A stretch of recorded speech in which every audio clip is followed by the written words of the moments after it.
Greetings and salutations, friends, and welcome back. We are here tonight to celebrate that I found another probably or mostly fake story that Ross Coulthart has peddled in his past.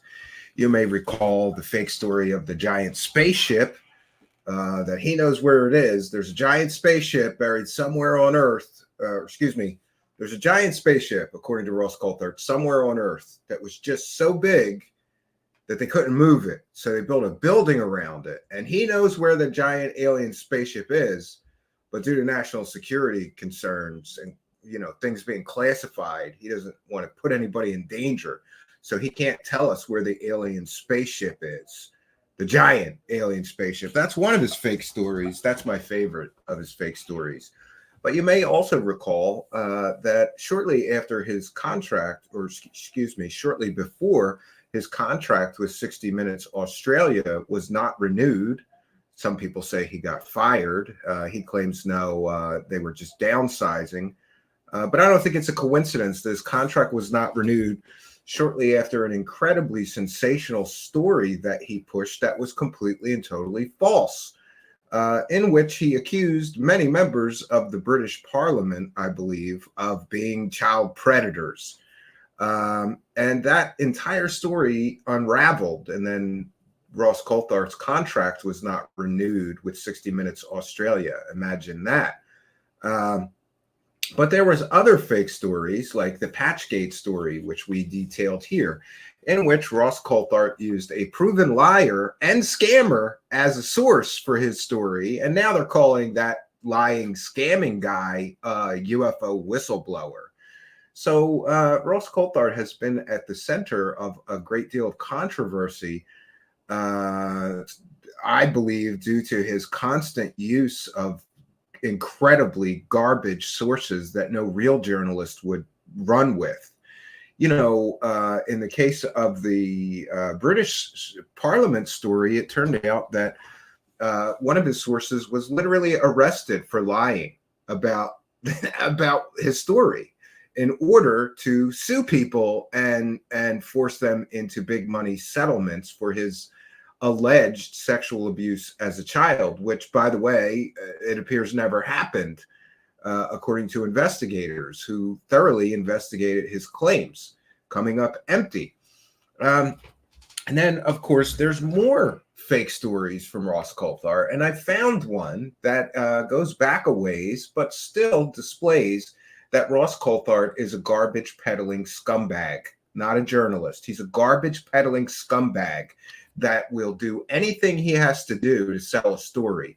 He'll use liars and scammers for sources. We've seen multiple instances. We've seen multiple examples of him using liars, literal proven liars and proven scammers.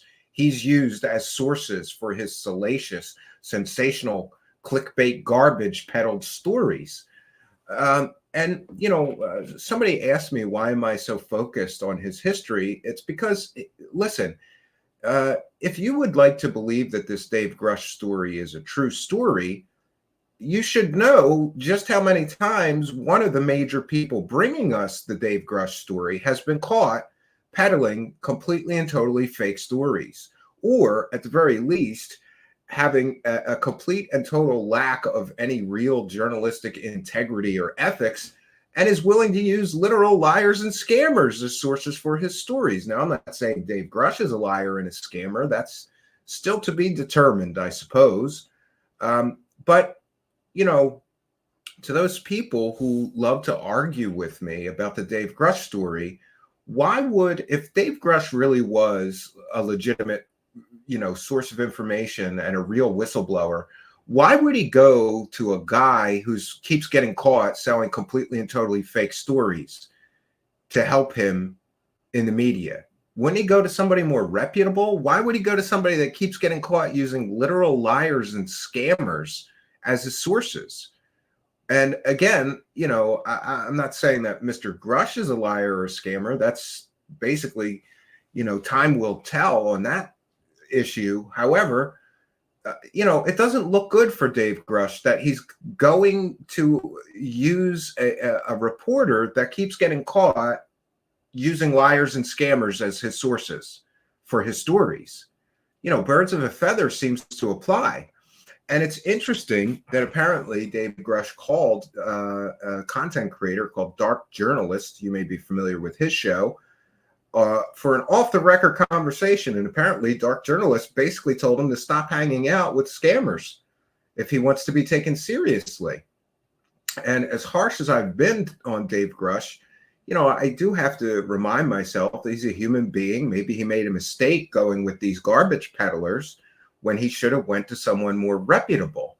But again, if we remember the history of the story, the New York Times didn't want the story. The Washington Post didn't want the story.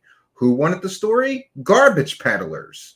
Garbage peddlers ran with the story, but real media outlets, and then of course News Nation, who was decided to become the UFO news network, that's virtually a lot or a great deal of their content is all Dave Grush content all of a sudden. But you don't see stories of Dave Grush on CNN or Fox News or whatever. You don't see him on MSNBC, NBC, CBS. He's just not there. ABC. He's not connecting with real media. He's connecting with garbage peddlers, clickbait merchants of fake stories.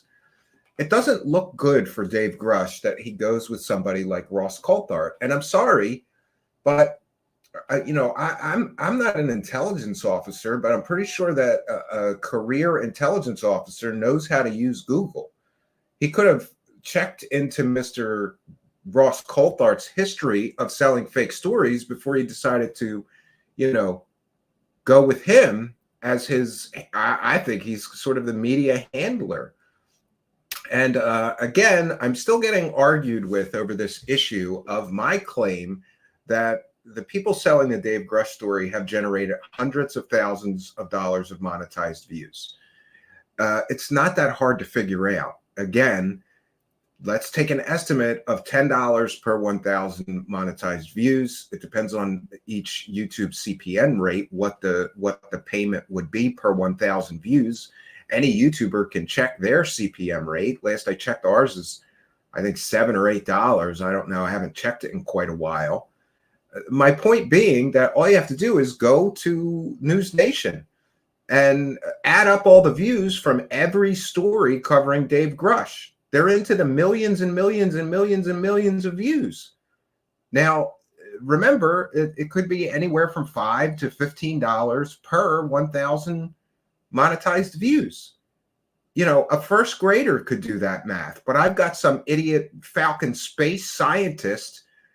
I don't think he's a real scientist. I think he's a wackadoo arguing with me because he can't do first grade math. And sorry, not sorry. I'm not going to argue with somebody who can't do first grade math. I'm going to say it one more time for the stupid.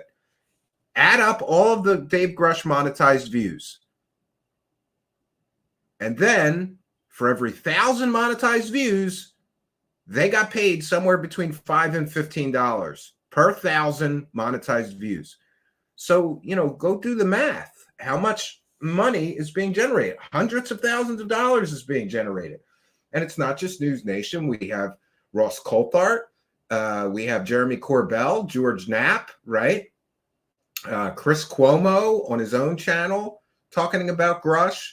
We've got a bunch of other YouTube channels all generated hundreds of thousands of views from him. Tucker Carlson generated 5.5 million monetized Twitter views. Now, I try to dig in. I can't find any information on how much 5.5 million monetized Twitter views is likely to pay. But it's probably a lot. It's probably a lot in today's attention-based economy. So for the stupid people who can't do first grade math, it's a factual statement to say that hundreds and hundreds and hundreds of thousands of dollars have been generated on the Dave Grush story, which, by the way, we have been at this for quite a while. It's over 6 months now, and there's still no evidence. We are at 197 days, and Dave Grush has still provided zero evidence. But why should this surprise us? Because after all, one of the principal people who brought us this story is Ross Coulthart, who keeps getting caught using scammers and liars for his fake stories and playing fast and loose with the facts in order to sell sensational clickbait garbage stories. It shouldn't surprise me that there's no evidence from Grush 6 months in. What does surprise me is that the story is not dead.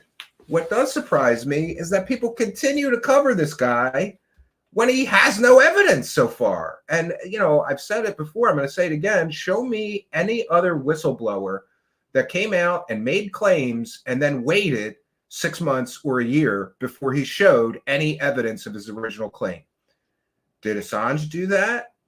No, I don't think so. And by the way, there's some good news on the Julian Assange front. Many people are saying that he actually might get out of prison, and God bless Julian Assange. You know, what happened to him is ridiculous, but every other, you know, person who made claims, they have evidence. Dave Grush has no evidence, but that hasn't stopped people from generating hundreds of thousands, almost probably into the millions of dollars of revenue from him telling fairy tales. Essentially, I'm sorry, if he doesn't have evidence, it's fairy tales. And don't give all these stupid people with their excuse, oh, it's classified. I'm going to say it one more time for the stupid people. If it was classified, he would have been cleared by Dobser to talk about it. Therefore, according to the Pentagon, alien bodies, alien crash retrievals, and alien spaceships are not part of any classified project in the United States government. If they were, he wouldn't have been cleared to even mention them or talk about them in the public media. But he was. Therefore, it's not classified. He can give us evidence.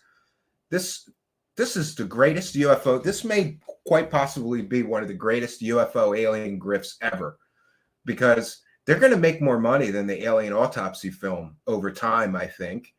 And it's a perfect situation. Anytime you get pressed for evidence, just say things are classified, even though the government already said they're not. You know, oh, he gave the evidence to the ICIG, and he can't talk about that because it's an ongoing investigation.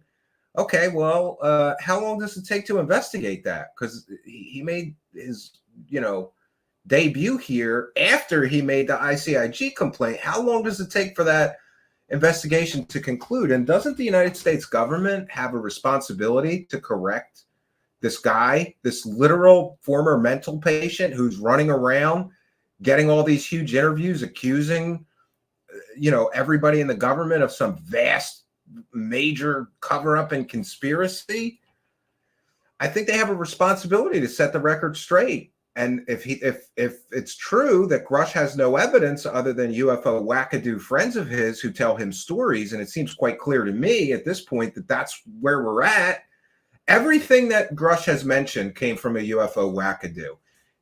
Jacques Vallée, UFO wackadoo. Hal Puthoff, he mentions, UFO wackadoo. Lou Elizondo, UFO wackadoo and proven liar, who was part of the TTSA techno scam, in which they lied to investors and said that he ran a $22 million Pentagon UFO program, right? And they lied to investors and said they were going to build a spaceship. These are his sources. Wilbert Smith is another person he mentioned. Well, he didn't mention him, but he used Wilbert Smith as proof of the fact that UFOs are classified higher than nuclear secrets. And he said there's documentation that proves that. Yeah, there's a document from a Canadian wackadoo who claims some member of the United States government told him that. But it's the same Canadian wackadoo who telepathically communicated with aliens from the planet Venus from his backyard and built an alien landing strip. Yeah, these are not good indicators of Grush having any real evidence. Because so far, everything he mentions is from existing UFO mythology. He's mentioned nothing new, nothing specific, really, and offered no proof of anything. So what we may have here is just a Star Trek fan who was into science fiction who suddenly got into UFOs and read all the UFO literature. Now, at first, he claimed he didn't read any UFO literature.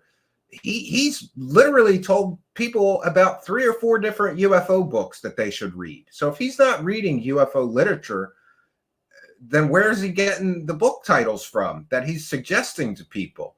Doesn't look good for Grush. But back to Ross Coulthart, one of the principal sellers of the Grush narratives and stories. We have yet another example of Ross Coulthart, and this article slams him as basically a garbage peddling shit peddler. You gotta love it. So we're going to get into this tonight, but before we do, we're going to take a moment to welcome in the live chat, whether you're chatting on the Rumble chat, the Twitch chat, the YouTube live chat, the pill.net chat, the Facebook Live or Twitter feeds. We welcome one and all. And I see we've got a lot of generous people here. UFO Shane makes me laugh. He says, let's go. Ashton gave me $50. Moo-ha-ha. Yeah, he probably was trying to pay you off so you don't rip him to shreds, UFO Shane. But congratulations, you got his $50, and I guess I got 2 of his $50. So that's good news. Thanks for helping us praise the cash, UFO Shane. And thanks for being a member. Tales of the Sonic Voyage, also a YouTube channel member with a kind and generous $5 for the tears of laughter that I know are coming. Well, tonight's not real. I don't really have a lot of funny stuff tonight, but I'll try just for you, Tales from the Sonic Voyage. We aim to please here. Thank you for being a member, and thank you for being a long-time show supporter. We appreciate you. Thanks for appreciating us. John Chow, kind and generous, $2. Please do a video on Grush, Putoff, Geller versus Randy. Well, we've covered Uri Geller, and we've mentioned James Randi many times here. As far as Grush Putoff, I don't know if I could fill very much time. He's just mentioned Putoff a bunch of times in these interviews, and but I will certainly look into it. And we thank you, John Chow, for being a longtime show supporter. Thank you for your generosity and support. Collie Armstrong, good to see you, Collie. A kind and generous £1.49 super sticker. Thank you all for your kindness, generosity, and support. Thank you all for appreciating us. We certainly appreciate you, especially when you're helping us to praise the cash. Praise the cash, praise the cash, praise the cash. All right. And by the way, I think it's funny this fake scientist with this wackadoo lab in New Jersey, which is a shame because it's right near me, and I like strange science, but that guy's just an asshole. He got quite upset because he's a big Stephen Greer fan, and he doesn't like me, telling people the truth about Stephen Greer. So I think that's what began it. Anyway, yeah, it's pretty interesting that guy's crowdfunding a whole lab. And also, he is offering people room and board if you work for him. So I just want to ask him publicly, do you have a license to, have apartments in that building? Does the city know that people are living there as a primary residence? You better think twice before you come at me, you dumb dickhead. All right. We got that out of the way. I feel better now. All right.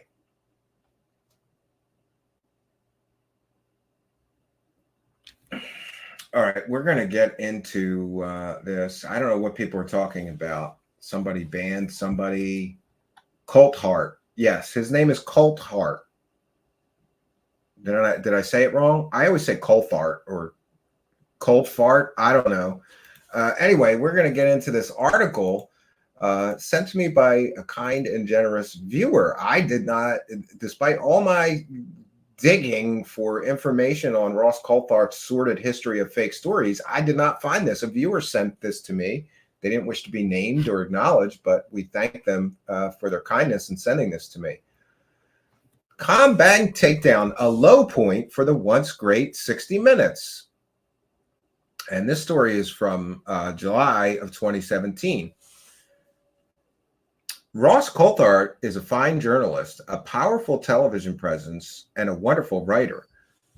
I think that's probably misplaced. But anyway, but when the 60 Minutes veteran turned the heartbreaking story of Roy Lavis into a morality play about a bank versus a battler, he committed a cardinal reporting sin. Don't exclude important information. Over the past week and a half, I've been chipping away at the credibility of Coulthart's boom to bust report of July 16, when he used his high-rating current affairs program to savage the Commonwealth Bank of Australia.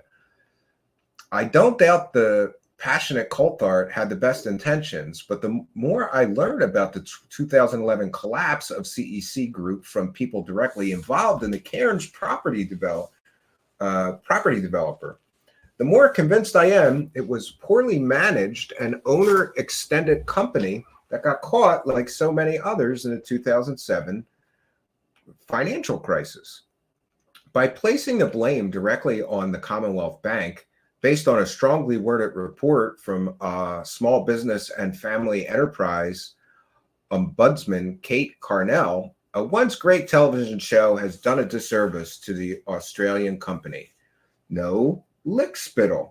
Contrary to Coulthart's colorful assertions, I'm no banker's lickspittle, a person obsequious to those in power. I don't own any bank shares, and I'm not angling for a job at one. I'm a Commonwealth Bank customer. I don't mind criticizing banks or any other company. Last year, I wrote an article for the New York Times that examined the scandal in the Commonwealth Bank's insurance arm. I interviewed Benjamin Coe, former ComInsure doctor, who describes his moral horror at claims assessors trying to get out of paying dying clients. On the front page of the Australian Financial Review a year ago, I wrote critically about the $88 million paid to Australian New Zealand Banking Group CEO Mike Smith for a strategy that is being reversed. Banks, like newspapers, aren't perfect. They can be mean, amoral, and dishonest, but they're generally pretty good at making money, which is why the 60 Minutes take on the CEC never rang true to me. So this journalist has a history of covering this bank. He knows all about it. And apparently Ross Coulthart got this whole fucking story wrong, just like he got every story wrong. Bad bank. Pardon me. Coulthart portrayed the Commonwealth Bank as throwing money at a thriving company until it suddenly and capriciously decided it wanted most of its money back. The bank coerced CEC to sell a healthy, profitable businesses. Deprived of revenue, a decent company was driven broke. He had 3-star witnesses: Lavis, who went from running a $200 million company to bankrupt living in a garage; former CEC chairman, bank critic, and federal MP Warren Ench; and Carnell, whose agency investigated CEC's treatment in a supposedly confidential process that concluded the Commonwealth Bank may have broken the law. Suggesting a bank acted potentially unconscionably is to suggest that the bank may have acted illegally, breaching Australia's strict consumer laws by abusing its power. Coulthart wrote in a 3,000-word defense of his journalism and attack on me Wednesday, "It is incendiary, albeit, as the ombudsman found, a justified allegation. As far as I can see, there is a lot of evidence to show that CEC was responsible for its own failure, its debt-laden balance sheet, lack of revenue, and a devastating analysis by McGrath-Nicol, Lavis' own words from the time, when he praised the bank for restructuring its debt, and the recollections from those involved who say they worried Lavis was spending too much. It is not like the company, which was traded on the stock market and had revenue of $210 million, was run by a couple of hick crocodile farmers. It had 3 notable chairmen: Keith DeLay, a former Queensland treasurer; Rob Borbridge, a former Queensland premier; and Tony Hartnell, the chairman of the National Companies and Securities Commission and the Australian Securities Commission.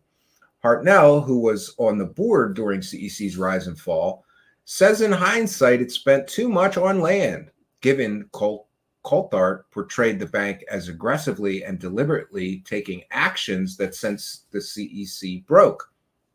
I asked a veteran lawyer if it was unpleasant chairing the company at the time. I was surprised by the response. Quote, "By the time I left, it wasn't stressful because it was being supported by the Commonwealth Bank," he said. The primary evidence supporting a bank set out to destroy a healthy client theory seems to be letters given to 60 Minutes, apparently by Lavis. Today, Lavis insists the bank forced him to sell assets. The bank says it was CEC's decision. So interesting. Coulthart's would-be smoking gun is a letter to the bank in 2008 that says, please be advised that CEC is cognizant of the bank's concern in regard to the relevant debt level, and accordingly, the Commonwealth Bank of Australia wishes CEC to demonstrate that appropriate action is being taken in regard to an asset sale program to reduce the bank's debt to an appropriate level. My response is, so what? At the start of 2008, the global financial markets were in deep shock. Shareholders had lost faith in the company, which was running out of money to meet its interest payments. Property prices in northern Queensland were falling. The bank had $200 million riding on CEC's survival. Conditions were deteriorating by the week. Even if the bank did force CEC to act, and financial advisor McGrath Nichols said CEC's managers acknowledged debt needed to be as low as $60 million. What is wrong with a lender enforcing its contractual rights? When did loan agreements become the subject of a Ross Coulthart fairness test? He, Lavis, has got to be responsible for the mistakes he made. A former top CEC executive told me, if you borrow money, you have to pay it back. The 60-minute report reverses commercial reality. Instead of Lavis owing the bank money, the bank owes him a lifeline. Then, this is where it gets good. They call Ross Coulthart a performer.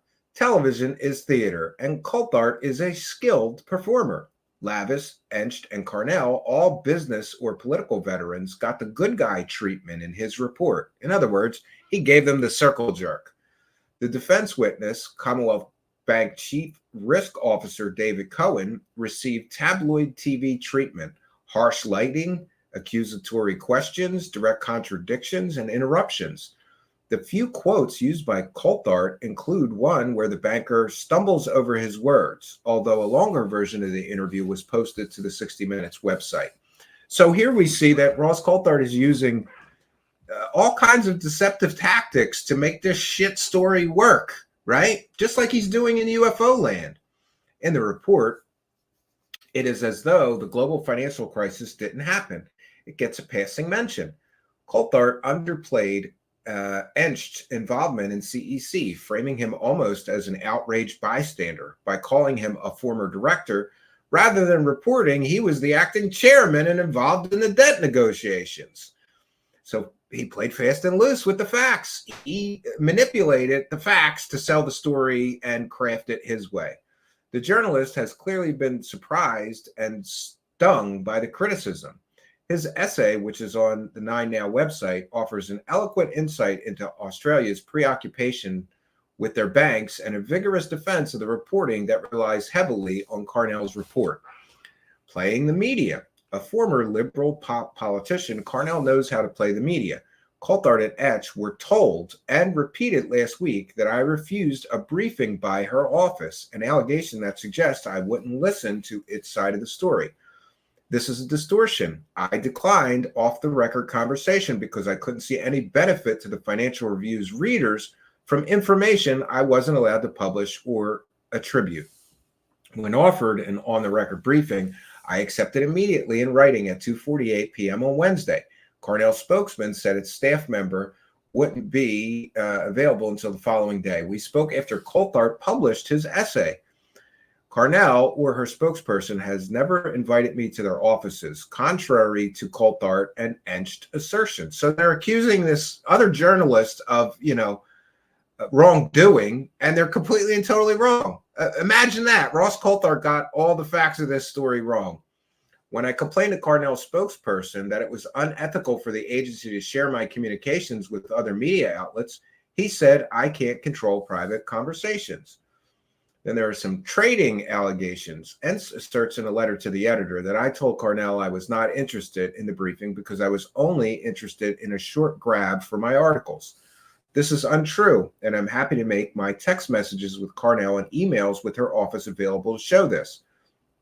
Enst says when we spoke briefly in a phone interview on Sunday a week ago, He called me when I was at the bar with a friend. I was dismissive of his comments and I indicated I wasn't interested in the facts. This is a lie. In fact, Ench revealed that he told 60 Minutes about CEC and confirmed he introduced Carnell to Labus, two facts I considered highly pertinent. In Roy Labus, Coulthart, Carnell, and Etch thought that they had the perfect victim, a bankrupt battler businessman, screwed over by big banks and big business. A great story for 60 Minutes, 1 million viewers, but the evidence suggests Labus was as much a victim of circumstances as his own poor choices. So here we have yet another Ross Coulthart story where he basically manipulated the whole story. He manipulated the witnesses into a concocted story that wasn't factually accurate, true, or correct. And this is, leopards don't change their spots. So am I surprised that we can find another story where he got everything in the story wrong? It's pretty ridiculous.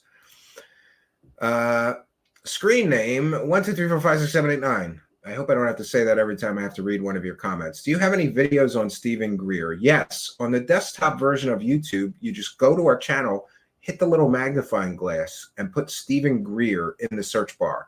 We got a ton of video. I don't know how many, but we got 10 or 20 probably videos of Dr. Stephen Greer. William Runners here and says, greetings and salutations. Collie Armstrong is here with another kind and generous 2-pound super sticker. We're praising the cash tonight. Thank you, Collie Armstrong, for your kindness, generosity, and support. And thanks to our Patreon supporters and YouTube channel members and Twitch subscribers and PayPal donators, pledgers, for helping us to praise the cash. Praise the cash, praise the cash, praise the cash. All right. We thank all of you for your kindness, generosity, and support. Did he push the weapons of mass destruction, Mark? I think he did, right? Let me know. Did he push the weapons of mass destruction lies? I think that he might have. I think I might have heard that before. Mark says Ross makes his blood boil. He's an enemy of the people masquerading as an advocate. He thinks he's the Walter Cronkite of UFO media. Yes, exactly. Scallywag00 says, this just proves that Ross manipulates facts to suit his narrative. Yeah, that's not an honest or accurate reporter.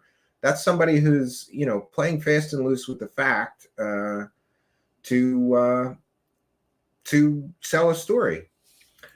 Yeah, I haven't heard that he had that. If he did, then, I hope that his health improves. I don't know. I haven't heard that. Wow. Then Lizzie Borden says, praise the cash, and I'm getting chicken wings tonight. I think so am I. This carnivore diet is killing me, and I'm running out of things to eat. So tonight I just took out chicken wings, not like hot wings, small chicken wings, just regular bunch of chicken wings. I'm going to bake them.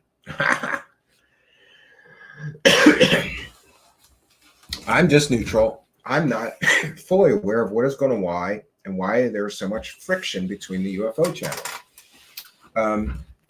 Well, there's a lot of friction between my show and other shows because almost here I'm going to let you know a little secret. Almost every UFO show is full of shit. There, I said it. They all play along with the delusional fantasies and help these assholes sell fake stories. And I don't do that here. So a lot of people don't like our show here, right? Yeah. Oh, Mark says he admitted it in another podcast. Oh, okay. So Ross Coulthart also sold the WMD lie to help the United States invade a completely sovereign country that had nothing to do with what happened on 9/11. Great. There's another fake story. Weapons of mass destruction. Yeah, talk about CIA shill, right? Operation Shutdown says we need a new Wilcox stream so you can eat that bison steak. Ask and ye shall receive, Operation Shutdown, because there's a great new story. If you're in our Discord, you get a little preview. For those unaware, David Wilcox' shady-ass aerospace company, you remember that? The company that he said would build hover cars. They're in a lot of trouble, Operation Shutdown, and it's going to be a little dry to just do a show reading this article, kind of like this one. But, you know, we use what we can. We're going to bring that to you this week with the bison steak. I got to get some mushrooms. I'm going to have fried mushrooms, maybe some fried peppers on top of this big-ass bison steak, and I'm going to eat it while we do that show. Okay. He admitted it on Project Unity 2 years ago when he first sucked in Jay. Did those two guys blow each other yet? I'm just curious. Did Jay from Project Unity and Ross Coulthart give each other blowjobs yet? Because I'm waiting. It's going to happen. It'll definitely happen, folks. It'll definitely happen eventually. Algaray says, you pretty much summed it up for new viewers, Stephen. Well, that's why there's friction. Some people don't like me popping those delusion bubbles and telling people the truth about all these fake stories that virtually every other UFO show or paranormal show, they're all selling lies and bullshit. They don't like me because I show people what's the reality, even though I could make 100 times more if I would play along with the delusion. Would you like to interview an officially diagnosed narcissistic sociopath? He's always totally respectful. I thought he could give you a unique insight into many of these wackadoos. Yeah, have him email me and Christian Fountain. I would interview a psychopath, I guess. You know, for a while in Christian Fountain, I was considering interviewing serial killers because there's a lot of serial killers that are got life in prison. But I decided that that wouldn't be, you know, I mean, I may revisit this issue, but most of me thinks that it wouldn't be a good idea to interview serial killers because it kind of aggrandizes their crimes. And, you know, that's not a good thing to do to their victims. But a psychopath, I guess, sure. Greenwald has an honest show. Yeah, I just asked him to be a guest here again. That'll make the 27th time I've asked him. I don't think that he replied. He's a busy guy, but I'll keep asking. There's a few decent that aren't garbage peddlers, and people know who they are by and large. And John is certainly one of the good guys. I can count the good guys left on one hand. I'm trying to figure out who the grifters are in this scene, and it seems like it's 99.99999%. Well, you're in the right place because we cover all the grifters and we peel back the layers of deception here and show people behind the grift. We've been doing this for 3 years now. Check our previous shows and use that search bar if you want to know about a certain individual, whether it's, I don't know, Stephen Greer or Richard Dolan or any Jaime Maussan, Third Phase of Moon. Put anything you want in the search bar. We've probably covered it here. We've been doing this for quite a while. Didn't somebody just find the plane yesterday? Oh, I didn't hear about that.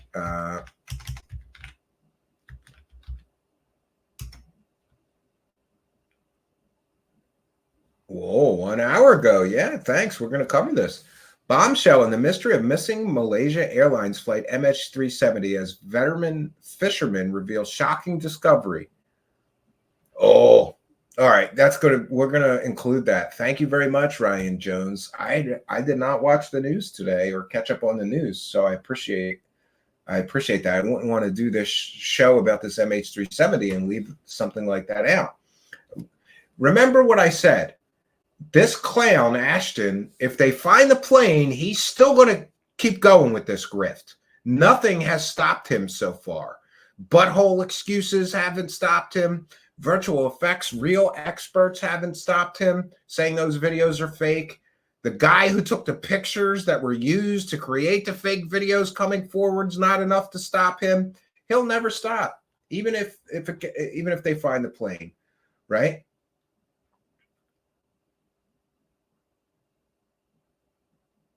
Yeah, I hope they found it. It will finally shut the kooks up. You know, maybe not.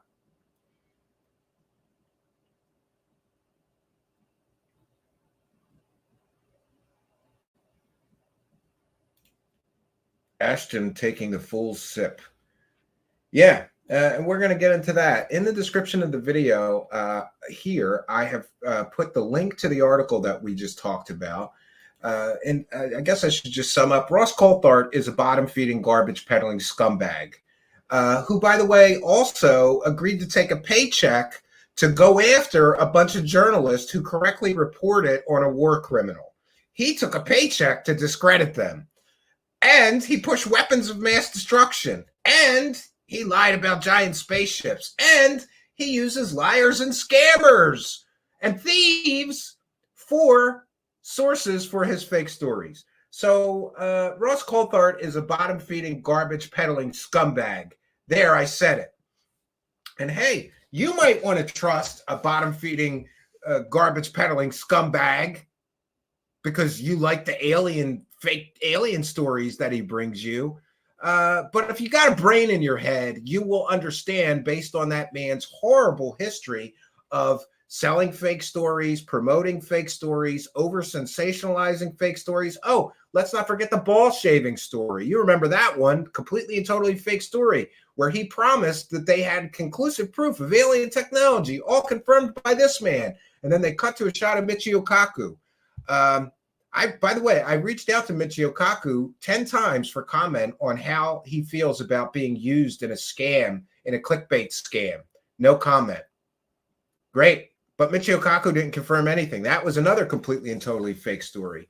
So my point about Ross Coulthart is, what are the odds that he's been involved in all these fake stories, but the Grush one is completely and totally true, right? He's been caught selling how many fake stories in recent years? But the Grush story is totally true, though, right? Or is this just another in a long line of completely and totally fake stories brought to us by a garbage peddling, bottom feeding scumbag? I know what I believe. Let me know what you think in the comments or in the live chat. And then we'll move on to the MH370 story. 2 more of Ashton's 50. Give me the whole 50, bitch. No, I'm just kidding. Thank you for your kindness, generosity, and support. Rise Above is here, and thank you for being a member. Says this MH370 is silly. They know if someone flicks a switch to turn off comms, or if it's shut down through other means. Did the aliens board the plane and shut the comms down from the plane? I know this is the stupid. Listen, that guy Ashton is really dumb. Like, I'd love to. How the hell is he working in IT in the medical field? But we don't even know what that means. I worked in IT. He could be a help desk idiot. The guy that they call that says, "Did you turn it off and turn it back on?" Or he gets you a mouse or a keyboard when you spill shit on your shit. That kind of low-level IT guy. I don't know what he actually does, but I can't imagine that he's a system administrator or anything like I was. He's too dumb, in my opinion. I mean, just based on my observation. And by the way, I'm not saying that to be insulting. It's just my observation. MH370 is a transmedium craft. Trust me, bro. And thank you, Collie Armstrong, with another kind and generous $2. You guys are going to make it rain up in here today.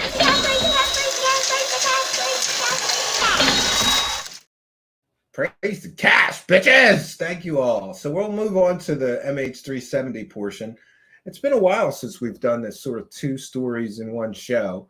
I had another story that we were going to run tonight, but it needs a little bit more work, so we'll do that later in the week. I'm not going to the cabin for a while, so we're going to have plenty of extra live shows for you guys. I'm going to kind of clear my plate of I have all of these mostly finished stories in different folders for the show here, and some of them we've just never gotten to.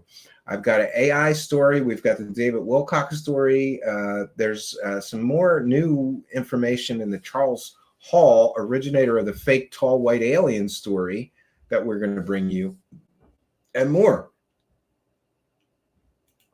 Chris Johansson says, "Hey, my diploma says network systems engineer. I mostly fix printers and show idiots how to do some simple operation." That was my life for years, Chris Johansson. I loved to turn it off and turn it back on. Half the time, it's really true. Half the time, that's all I did. When computers are on a network and one is a client, that's really all you got to do to fix almost virtually anything, unless the user really screws something up bad. Just turn it off and turn it back on. I was a professional at that, right? Crypto Alchemist says, I'm a paid disinformation agent, and MH370 landed at Diego Garcia. Yeah, absolutely. So I found this. Well, I didn't find it. Thin Lizzy, shout out to Thin Lizzy, found this content creator called Rebecca Watson. By the way, every once in a while, somebody will send me somebody's show, and I check out what they got over on their channel. This girl makes great content. And anyway, she did this incredible breakdown of what happened to Ashton about him getting scammed. And I thought instead of me just giving you my synopsis of it, she did a better job. And so we're going to cite fair use, and we're going to play her video and talk about it. So this is certainly fair use. This is transformative work. We're going to educate the public. And by the way, she's very critical. This girl is like almost like a female version of me. She's very critical of all the new age bullshit scammers and UFO idiots. It seems like a fun content creator. I'm going to see if we can get an interview with her here. But I thought we could just share one of her videos and talk about it, because she did an amazing job on this video breaking down this Ashton idiot. And the video is titled UFO Guy Gets Publicly Embarrassed Repeatedly. Oh, you gotta love it. And again, her channel is Rebecca Watson. Look at that. She's got 140,000 subscribers. God bless her. But I thought she did a great job on this, and it's better than me just talking about it. I know on this channel previously, I've been pretty critical of people who believe that aliens are visiting the Earth on the regular, like Eric Weinstein, who is quite obviously being pranked by someone who has him convinced that at some point he's going to be flown to a secret Air Force base and shown irrefutable proof of aliens, him and him alone, and maybe Sam Harris.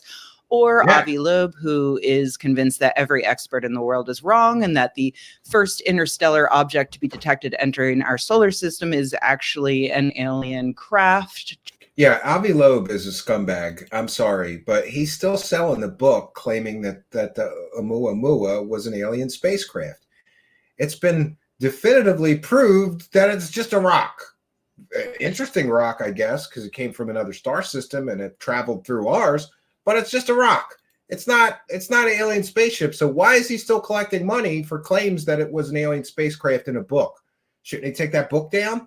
Shouldn't he give all the money back because he was completely and totally wrong? I think so. Just trust him, bro. But today I want to talk about a truly rational UFO/UAP, whatever you want to call them, proponent. Just kidding. I want to talk about Ashton Forbes, a complete mess of a person. I'm sorry. I can't help it. Wackadoo. I love mess. Ashton Forbes is a healthcare IT consultant who was blissfully unknown by the larger internet up until a few months ago when he watched two videos purporting to show Malaysia Airlines Flight 370 disappearing in some kind of implosion or wormhole, along with three mysterious orbs. Yeah, and by the way, just so everybody is clear, like, I think that's the reason that Ashton can't let this go. And by the way, I have to preface something that I'm about to say. When I was a young man, I was a super geek, man. I was the nerdiest nerd that you will ever meet. You know, like I was like Sheldon from Big Bang Theory level geek, really. But when you look at Ashton, it's like he never grew out of that, like awkward, I'm a geek, I'm a total nerd phase. And so here's the thing. When you're totally geeky and nerdy like that, and listen, I lived that in my younger years. I knew what it's like to be like an outcast geek and a weirdo, you know. It wasn't until I got really seriously into music that kind of shed. It went away. And then suddenly I don't know. Anyway, I think the reason that Ashton cannot let this thing go is because he has been invisible his whole life. He's just been some weird, nerdy weirdo that nobody ever paid any attention to. He starts pushing his conspiracy theory, and look at him. Suddenly he's on all these huge podcasts. Now he's on Alex Jones' show. And, you know, all this attention, he's never had any spotlight in his life whatsoever. Nobody ever cared what he had to say or what he thought about anything. He was some invisible nerd that most people wouldn't even speak to. And suddenly he's getting hundreds and thousands of people messaging him and watching his videos. That's why he can't let this go. This is the greatest thing that's ever happened to him in his life, even though it's all based on complete and total bullshit. Spotlight to those that have never really been in them enough. I've had my fair share of spotlight, too much, in fact. So I can kind of take it or leave it, but it is worse than drugs. It is the most addictive. All that attention and the adulation and the applause and the cheers from the audience, it's completely and totally addictive. It can be. I have sort of went past that point in my life where I could take it or leave it. I don't need it. It's nice, right? And I like doing shows, so I continue. But my point about Ashton is this guy's never had any spotlight in his entire life. And suddenly he starts pushing this complete and total. By the way, these videos were debunked years ago when they came out as fake. But he picked this shit horse back up, and he's pushing this dead horse up a hill, and suddenly people are paying attention to him. He can't let this go, because the minute he lets this go, he goes back to being the invisible, dorky nerd that he's been for his entire life. And by the way, I don't say this to be like personally insulting. Like I said, I lived that in my younger years. I was that guy that I felt invisible until I got into music and started playing shows in a band. I felt invisible. I felt like completely and totally irrelevant to the world. Nobody talked to me. Girls especially didn't talk to me. I was invisible. Suddenly you get some spotlight and you'd be surprised how quickly your life changes. So I sort of understand why, people are like, why won't he let this go? Why won't he let this go? Well, now you have my answer for why I think he can't let this go, because then he's going to go back to being Ashton, the invisible nerd nobody cares about. Flight 370 was an international flight in 2014 that it was supposed to fly from Kuala Lumpur to Beijing, but it went off course before disappearing from radar off the coast of northwestern Malaysia. Despite a lengthy international investigation, it's still not exactly clear what happened to the plane and everyone aboard, though some of the top hypotheses include a mass murder-suicide by one of the pilots, or an explosion from the 2 tons of lithium-ion batteries that were in the cargo hold. In the past few years, several pieces of debris have been found on the beaches of the Western Indian Ocean that officials determined to be very likely or almost certainly from that plane. But as you know, whenever there's something we don't completely understand and may never truly understand, conspiracy theorists and magical thinkers will jump to fill in the blanks with whatever they're most interested in. Yeah, and in this case, Ashton was interested in UFOs. And, the tragic part of this whole story is that sometimes planes just crash and people die. It's tragic, but that's reality.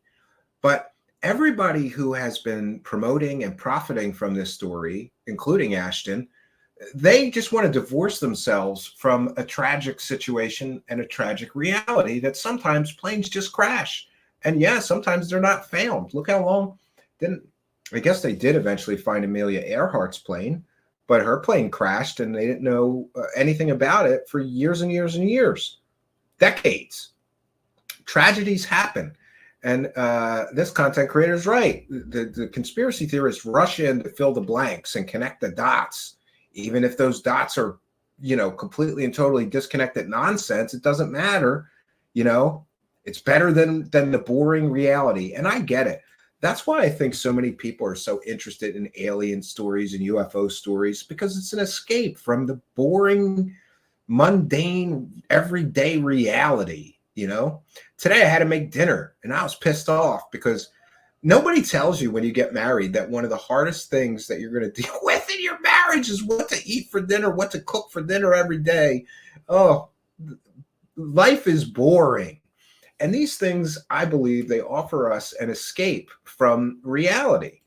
It would be a cooler, listen, I will be the first to admit that even though I think this guy Ashton is a complete and total idiot, it certainly would be a cooler world if we found out that it's true that alien spaceships teleported an entire 747. Did he ever say where they teleported it or why they teleported it? Who knows? It would be a cooler world if aliens were running around teleporting whole spaceships, or excuse me, whole 747 packed airliners with hundreds of people in them. Which reminds me of some of the fiction that's been around. You know, there's those stories of a plane disappearing and coming back 20 years later or whatever, just showing up.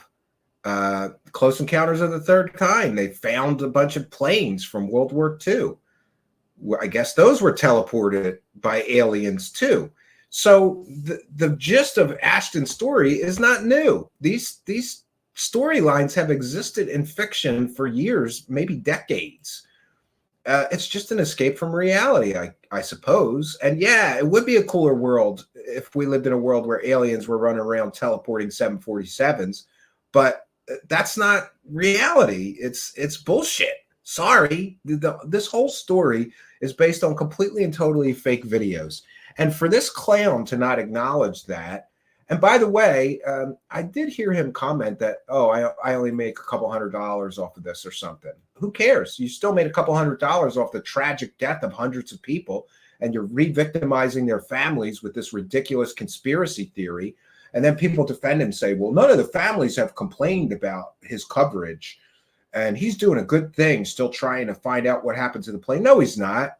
He's pushing a completely and totally false narrative with dishonest, deceptive means. And we have detailed here the layers of deception that this clown Ashton has had to use to push this completely and totally false information forward.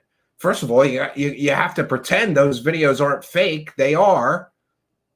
And boy, now there's a bombshell in this MH370 in the real mystery, because a large portion of the plane may have been discovered, and we'll bring you that right after this video. And so in this case, a lot of people think that the answer is aliens because, you know, angels are just so passé. I was just going to leave that as a throwaway line, but isn't it funny how for several millennia, all strange phenomena were attributed to angels or demons? And ever since the mid-1950s or so, those have all gone away to be replaced by aliens. Like, I feel so bad for religion. It just keeps losing at every turn. Like, evolution, Christmas, now anal probes. Anyway, about 10 years ago, someone posted two videos online claiming that they showed two different angles of Malaysia Flight 370 being, I don't know, teleported to another dimension by three little sprites. And here's the fake These videos were mostly ignored, but when Forbes happened across them, he decided that this must be clear evidence for alien interference in our world, and he set out to call attention to them. So the UFO fans welcomed him into their open arms, and he began making the rounds on various podcasts and radio shows to preach the good news. On Reddit and Twitter. Yeah, and by the way, it just should be noted, too, that the reason that we know that Ashton is not an honest person is because he literally used sock puppet accounts to find out if a show host would be receptive to his bullshit before engaging them to come and be a guest. He did it to me and several others I'm aware of. A random, brand new, nameless, faceless Twitter account was used to ask a show host, hey, what do you think of Ashton in this MH370? And the people who said, oh, I think it's cool, or I think it's interesting, he went on their show. The people who said those videos are fake and that guy is peddling garbage, he instantly blocked. He did that to me and several other people that I'm aware of. If he was an honest researcher, why does he have to do, why does he have to do like a recon mission with a fake account to find out what the show host's attitude is going to be like? Why doesn't he just grow a set of balls and go on any show that wants him? And by the way, I would never have offered to have him on the show. I may have agreed to it if he had asked me. It's hard to say, but I would have ripped him to shreds. And the fact that he's running around seeing who's going to be friendly to him and let him just spew his bullshit without challenge. And let's be clear, I watched him go on shows and say ridiculous things like a 747 would explode with the force of an atomic bomb. No, it wouldn't. And I cringed, I recoiled in absolute horror as I watched show hosts, some of whom were very critical of other scammers like Third Phase of Moon and others, that just let him sit there and lie to their audiences or use completely and totally fake, made up bullshit as his so-called evidence. You know, his refutation, or the way he refutes all these virtual effects artists coming out and saying those videos are completely and totally fake, is to cite an anonymous Reddit poster who said that he was the virtual effects head for the movie Top Gun Maverick, and nobody could fake those videos. They can't be fake. Well, for all we know, Ashton is the anonymous Reddit poster who said that. He never got an on-the-record comment from a real name of somebody that's a virtual effects head for a major studio who said those videos weren't fake. But people, including show hosts, were letting him use this completely and totally fake evidence to push his fake bullshit narratives. That's completely ridiculous. If you've got on the record named real virtual effects veterans, experts saying these videos are faked and here's why, you can't just go, well, some anonymous Reddit poster said that they're the virtual effects head for the movie Top Gun Maverick and that the videos can't be fake. You know, like, what kind of a delusional fantasy world do you live in where, you know, the standards of evidence are that an anonymous Reddit poster you haven't verified even is who he says he is somehow refutes a group of multiple on the record real sources, real virtual effects experts. And people can argue, oh, those guys were just YouTubers. Yeah, YouTubers who created viral videos. Did any of you ever see some of the people, the corridor effects people that debunked this as bullshit? They created that video of the robot that was like fighting with people. You remember that? It went viral some time ago. They've created a whole bunch of viral CGI videos. They're experts in CGI. I would trust them versus some clown that works in medical IT with his fake Reddit bullshit, you know, sources. He argued that attempts by so-called experts to debunk the videos was just disinformation, like as were the community notes corrections and any other attempts by experts to correct him with facts. This disinformation campaign was just proof that he must be right because there's shadowy government agents clearly trying to silence him. Yes. When you get caught selling a completely and totally fake story, what you got to do is the Men in Black excuse. Oh, no, they're covering it up. There's government disinformation agents that are trying to stop you from getting the truth. Or you're full of shit. Those are the two. Which is more likely, if we follow the principle of Occam's razor, that Ashton is full of shit or that the government is running a sophisticated disinformation campaign to discredit those videos and discredit him? And by the way, Mick West is part of a CIA disinformation group. And all, you know, you got to just tack more conspiracy theories on top of your original fake conspiracy theory in order to make this nonsense work. With facts. Despite this silencing, Forbes kept appearing on bigger and bigger platforms, really just speed running the conspiracy theorist pipeline, even landing on Alex Jones eventually, because of course. A few weeks ago, he finally hit my radar by appearing on the Danny Jones podcast, which is a show in which Danny Jones interviews fringe personalities for more than 750,000 subscribers on YouTube alone. Yeah, and by the way, I just want to make not really a correction, but I guess a mea culpa. You know, no, I don't think I was really harsh to Danny Jones, but if I was, I apologize because I don't know. I was doing some things and I needed something to listen to, and the Danny Jones shows, some of his other interviews came up in my feed, and I listened to some of them.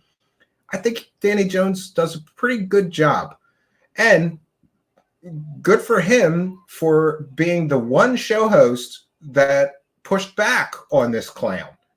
A 3-hour-long monster of an interview. I only recommend you dive in if you, like me, have a debilitating addiction to watching weirdos get real cringy. Things first started getting a little uncomfy when Forbes insisted that he was being silenced by Reddit moderators for banning him from their subreddits for supposed harassment, and also by Reddit itself for banning his subreddit. Yeah, that's interesting. And Reddit, by the way, is kind of a shithole. Like, did you know that that almost anybody that posts one of my shows to any Reddit thread, my shows get deleted? You know, like if somebody's talking about, let's say, for example, Stephen Greer, and somebody posts one of my shows that shows that Stephen Greer's a garbage peddling scumbag, they get deleted. So the people on Reddit, to me, they're not interested in talking about or finding the truth. They're interested in living their delusional fantasies. And like the UFO Reddit thing, it's just true believers. And if you're skeptical, you're not welcome there. They just delete you or ban you from posting. It's an echo chamber of bullshittery. That was just a hint of what was to come, though, because after a relatively softball interview, around hour 2, the cringe is launched into the stratosphere, where it is promptly surrounded by magical orbs who blip it into another dimension. Yeah, and that's something that I use as well. If I know that I'm going to have to really go after a guest, I give them an hour of softball first. Maybe it's just so that I feel a little more comfortable hitting them real hard, like that I'm kind for a while, you know? And this is an often used tactic, and Danny Jones used it. He let him talk for 2 hours. Then he hit him with the business a couple hours into the interview. Great. I thought it was great. Because it turns out that prior to that interview, Jones showed those 2 videos, the videos that set Forbes off on this journey. He showed them to Nico Puringer, a member of Corridor Crew, which is a group of visual effects artists who have a YouTube series in which they watch videos and break down how they think they were made. Puringer said that the videos are, to him, an expert, obviously fake, though well done. And as evidence, he points to aspects like the fact that the clouds in the background of one video never move at all. Yeah, and the clouds not moving at all is something that I said from the very beginning of this. And also, you know, I had another show host who was hosting Ashton ask me about Ashton in those videos, and I sent him my sort of debunk showing that none of the clouds in that one video, the clearer one, not the supposed FLIR one or whatever, or thermal one, the clouds never move. And none of the edges of the clouds move. I sent that to that other show host saying, ask him about this. They didn't use what I sent them. So it's not just these virtual effects artists that noticed the problems with these videos. And by the way, I'm not a virtual effects artist, but I've been doing video editing, digital video editing since digital video began. So I think I'm qualified to look at a piece of video and say this was composited with a still image background. And it turns out I was 100% exactly right. And so were these virtual effects artists, because later we get the actual person who took the still image pictures and was paid by a texture and an asset site for those pictures, came out and said, yes, I took those pictures and here's when I took them and here's the proof I took them. Ashton still wanted to argue that those videos were not made with still images. It's totally ridiculous. The amount of evidence that those videos are fake is absolutely overwhelming. And anybody that argues with that is a goddamn idiot. There, I said it. That the supposed satellite shooting the video isn't moving, and that the contrails coming from the plane engines would not show up on a thermal camera. Jones shows this breakdown to Forbes, and his reaction is obviously to take this expert commentary seriously and consider each point in the spirit that it's offered. Just kidding. He dismisses it all before Puringer's even finished explaining what he means. I like this. Danny Jones is like, stop looking at your computer. You dummy. Flash here would illuminate the clouds. It does. But it does not. It does illuminate the clouds. That's Well, another false thing. Hang on. Pixels get Pause. brighter. Yeah. Yeah. All right, let's watch. Stop going through your computer. I got it. I just need to make some notes because I want to be able to address all these points because every single thing can be addressed. Okay. I just want to make sure you're paying attention to it. I am. around it, as we see. You know, can the see clouds the get illumination, brighter. right? You can see it. But that's just a compositing trick where you just select an area of your image and you brighten it. Trick. What is not happening is we're not seeing any new light direction. We're not seeing shadows being cast in a different direction. No parts of the cloud that were dark are now taking on light and showing us a different volumetric shape of the cloud. This is just classic compositing. We've done it all the time with our fake muzzle flashes when we do gunfights, where you just select part of your image and you brighten it up. Oh my God, it's so cringe. It's so hard. Yeah, that was cringeworthy. I think that Ashton made it worse by his complete and total refusal to accept the word of a virtual effects expert and just, you know, it's like research by proclamation. Oh no, it definitely illuminates those clouds. No, you're not a CGI expert. You're not a virtual effects expert. You're some idiot who works in medical IT. You have no experience in these things to even, you know, put forth an expert opinion.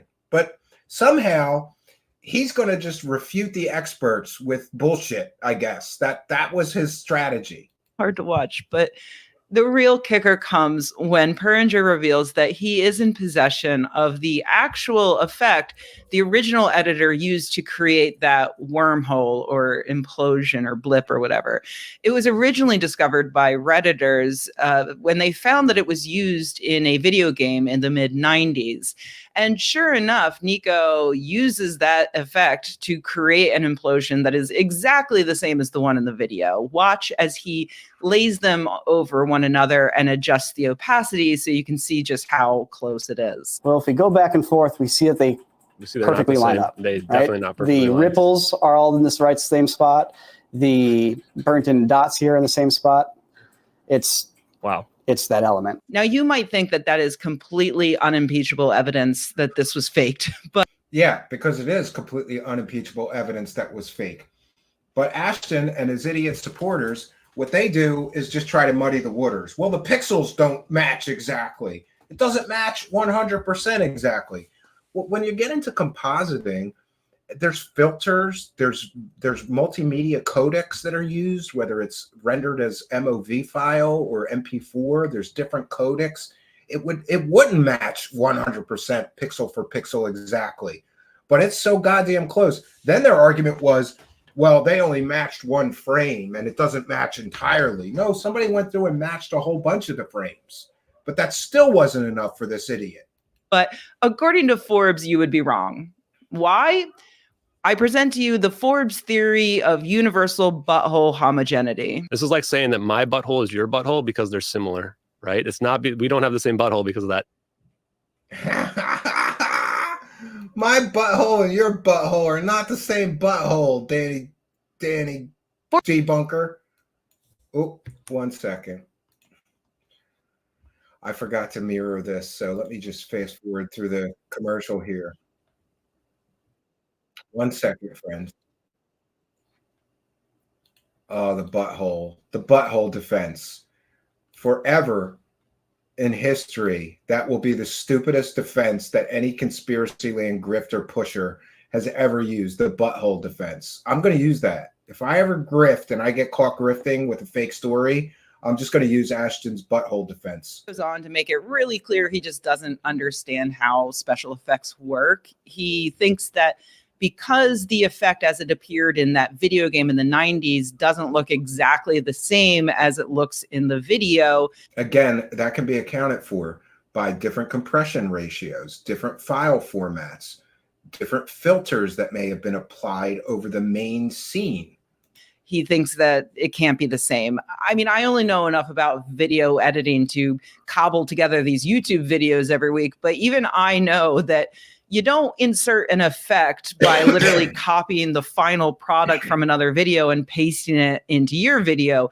You get the original effect generator, you apply it to your video, and then it is somewhat unique to your video. Yeah, it's always going to be a little bit different. But anyway, like I say, the whole... And also, creators often, the person who put together these fake videos may have used different video effects or filters over the major scene or even just over different assets of the composited image. So they could have used, a flare filter just over the effect that we're showing here that matches.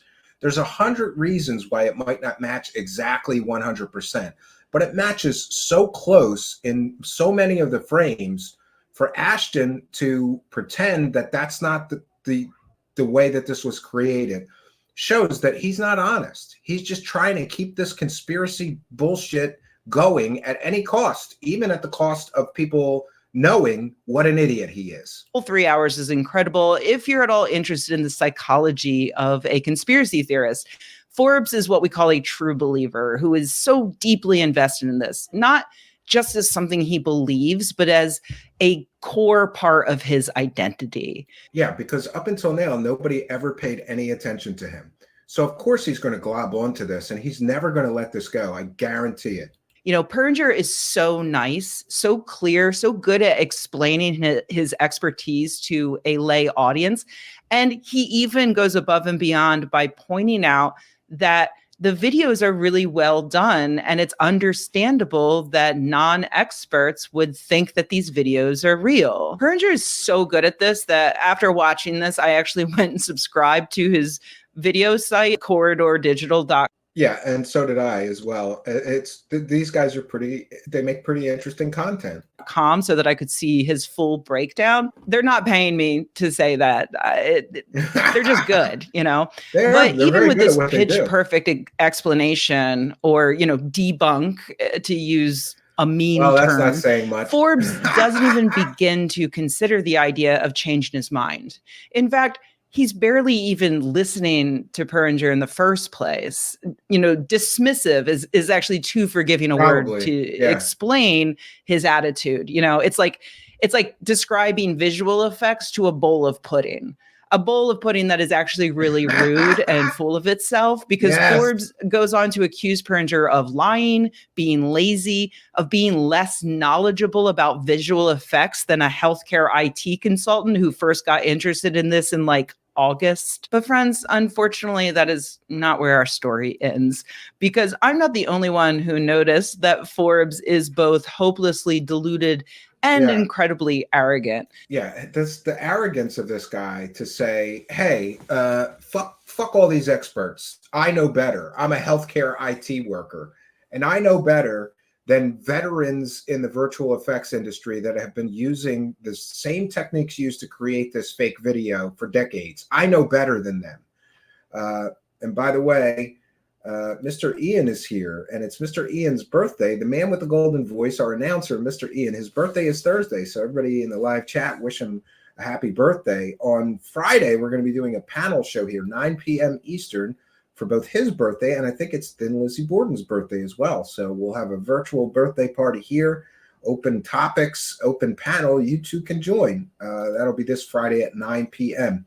And I don't know, Art and Paranormal, who's our one and only moderator, said somebody was being rude. We have one rule here: be kind to the other users, especially our chat room moderator. Please be kind, guys. In previous videos I've done about con artists, I've mentioned that the easiest people to scam are the people who think that they're too smart to be scammed, and people who are greedy or desperate for something. Sure enough, Forbes got scammed hard on a live stream while hundreds of people watched. So 371 people watched him get scammed live on stream. And she doesn't really explain this too well, but just a little bit of background. So apparently somebody approached this Ashton idiot and said, I have smoking gun evidence and proof that the videos are real.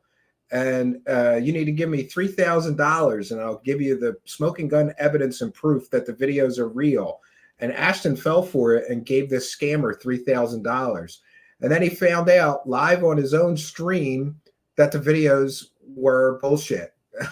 And that he got completely and totally scammed. So there's a little bit of karma. I hope that he made no more than $3,000 on this bullshit fake conspiracy theory he's been pushing, because that would mean that karma came and took all the money he made pushing this nonsense back you know, and karma, sometimes karma works. And in this case, it might have. Last week, someone contacted Forbes claiming to have a RAR file that proved that these videos were real, including additional video evidence. He was skeptical at first, as he told Chris Lato on his YouTube channel on December 14th. But after hundreds of Yeah, and by the way, Chris Lato is another person that helped Ashton push this garbage. But that's the same idiot that was pushing the fake alien, Mexican alien mummies as real. That idiot. emails back and forth, he says, with the source getting cold feet several times, Forbes decided, you know what, that proves he's legit. And so Forbes decided to get the RAR file in exchange for $3,000. The file was password protected, and instead of giving him the password, the source gave him a weird clue in the form of a picture that he had to figure out, because that's how whistleblowing works. You know, it's like the 2017 cinematic master. Could you have saved her? I gave you all the clues. Yeah, this is so stupid. And you know what else is stupid? The fact that, like, first of all, I don't even trust Ashton gave this person $3,000. I want to see the receipt, like the PayPal, you know, a screenshot of the PayPal or something. I want to see proof he actually paid the $3,000, because I don't know. Considering how much this guy has lied, used fake sock puppet accounts, used deception to sell this fake story, I don't really trust anything he says as being, you know, verifiably fact until I see proof of it. Masterpiece, the snowman. I gave you all the clues, Mr. Forbes. Just looking at the thumbnails before he even figured out the password, Forbes was convinced he had struck gold and that all of his critics were going to eat crow. Debunker, yeah, we win. We win. Oh, and by the way, here's another little nugget. This clown took these videos down. If he was honest about this whole thing, why is he taking videos down where he gets owned by a scammer? Why would he take the video down where, like, you know, oh, because he's got to keep this grift going, right?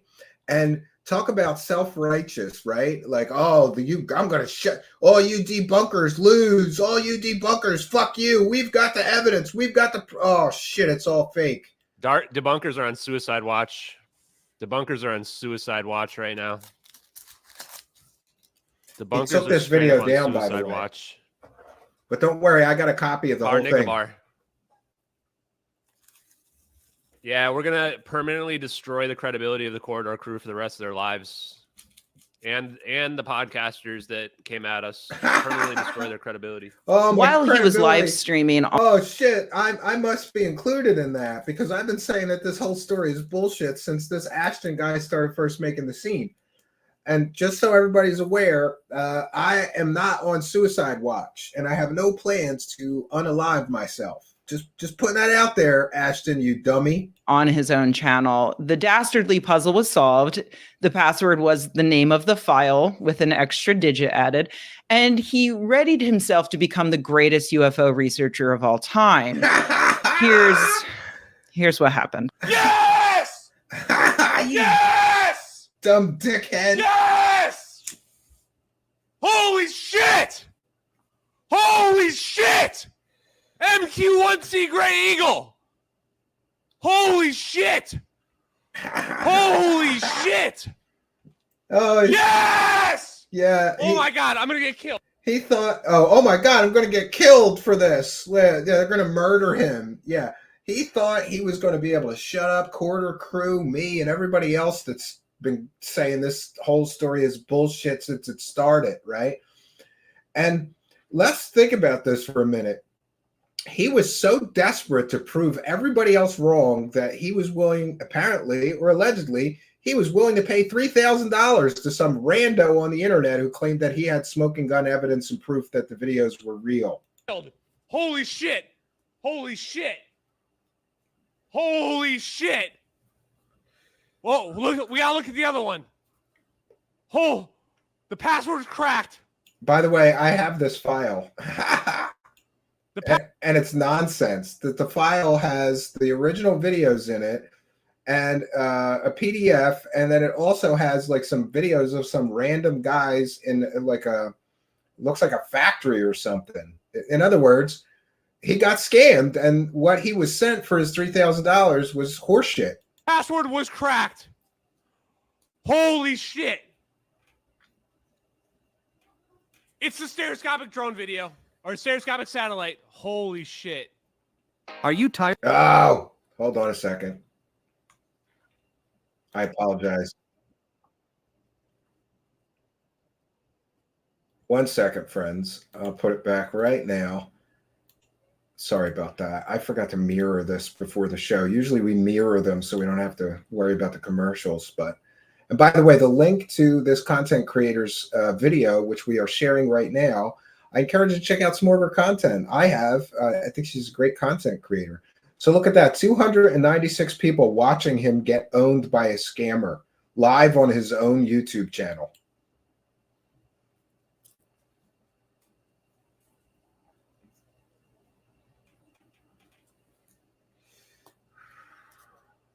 Chat, take screenshots, chat. Chat, take screenshots. I'm going to put the password in the chat. I got those debunkers now, and it only cost me $3,000 to prove everybody that I was right this whole time. No, you weren't. You were completely and totally wrong, and now you're out $3,000 because you're a dummy.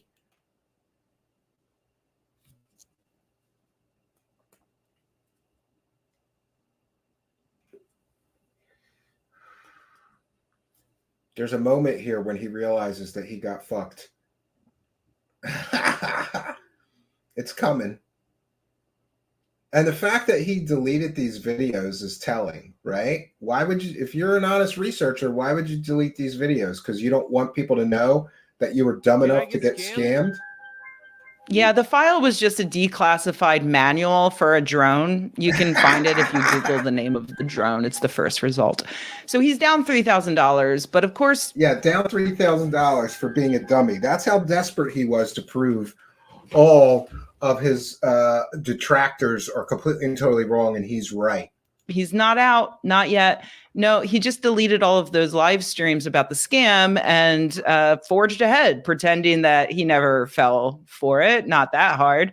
Of course, the internet is forever. So if you'd like to see clips from the live streams, check the links in my transcript linked below. Yeah, and I have copies of those videos that he tried to remove from the internet so that people wouldn't know what an idiot he is. It's always on my Patreon. When he does acknowledge that he was scammed, it's to use it as proof that shadowy people are... Yeah, listen to this. I'm going to read this. This is so stupid. I thought we were done, but the scammer emailed me today again. This shows it was not some random person, but someone whose intent was nefarious and likely didn't expect us to crack it this quickly. If it was a random scammer, they would have never emailed again. Their goal is ridicule. We can't let these types of people win. I will also say for the record that we will never stop investigating. See, he's never going to stop investigating the MH370 videos no matter what. So don't bother with comments telling us to stop. If that bothers you, please just go away. In the spirit of forgiveness, I've unbanned everyone on my YouTube channel since people were rightfully calling this out yesterday during the stream. And that's very telling too. Anybody that said that this is bullshit to him got banned from his YouTube channel. And he bans everybody on his Twitter that doesn't agree with his bullshit theories. Again, proof that he's not a real honest researcher. He's a shit peddling, garbage peddling scumbag that is going to do anything he can to keep this bullshit train rolling, right? You just got to keep the train rolling. But yeah. Are coordinated against him to silence his truth because, of course. In the meanwhile, someone on Reddit has come forward to say that he was the guy who made the original video as test footage for a short film.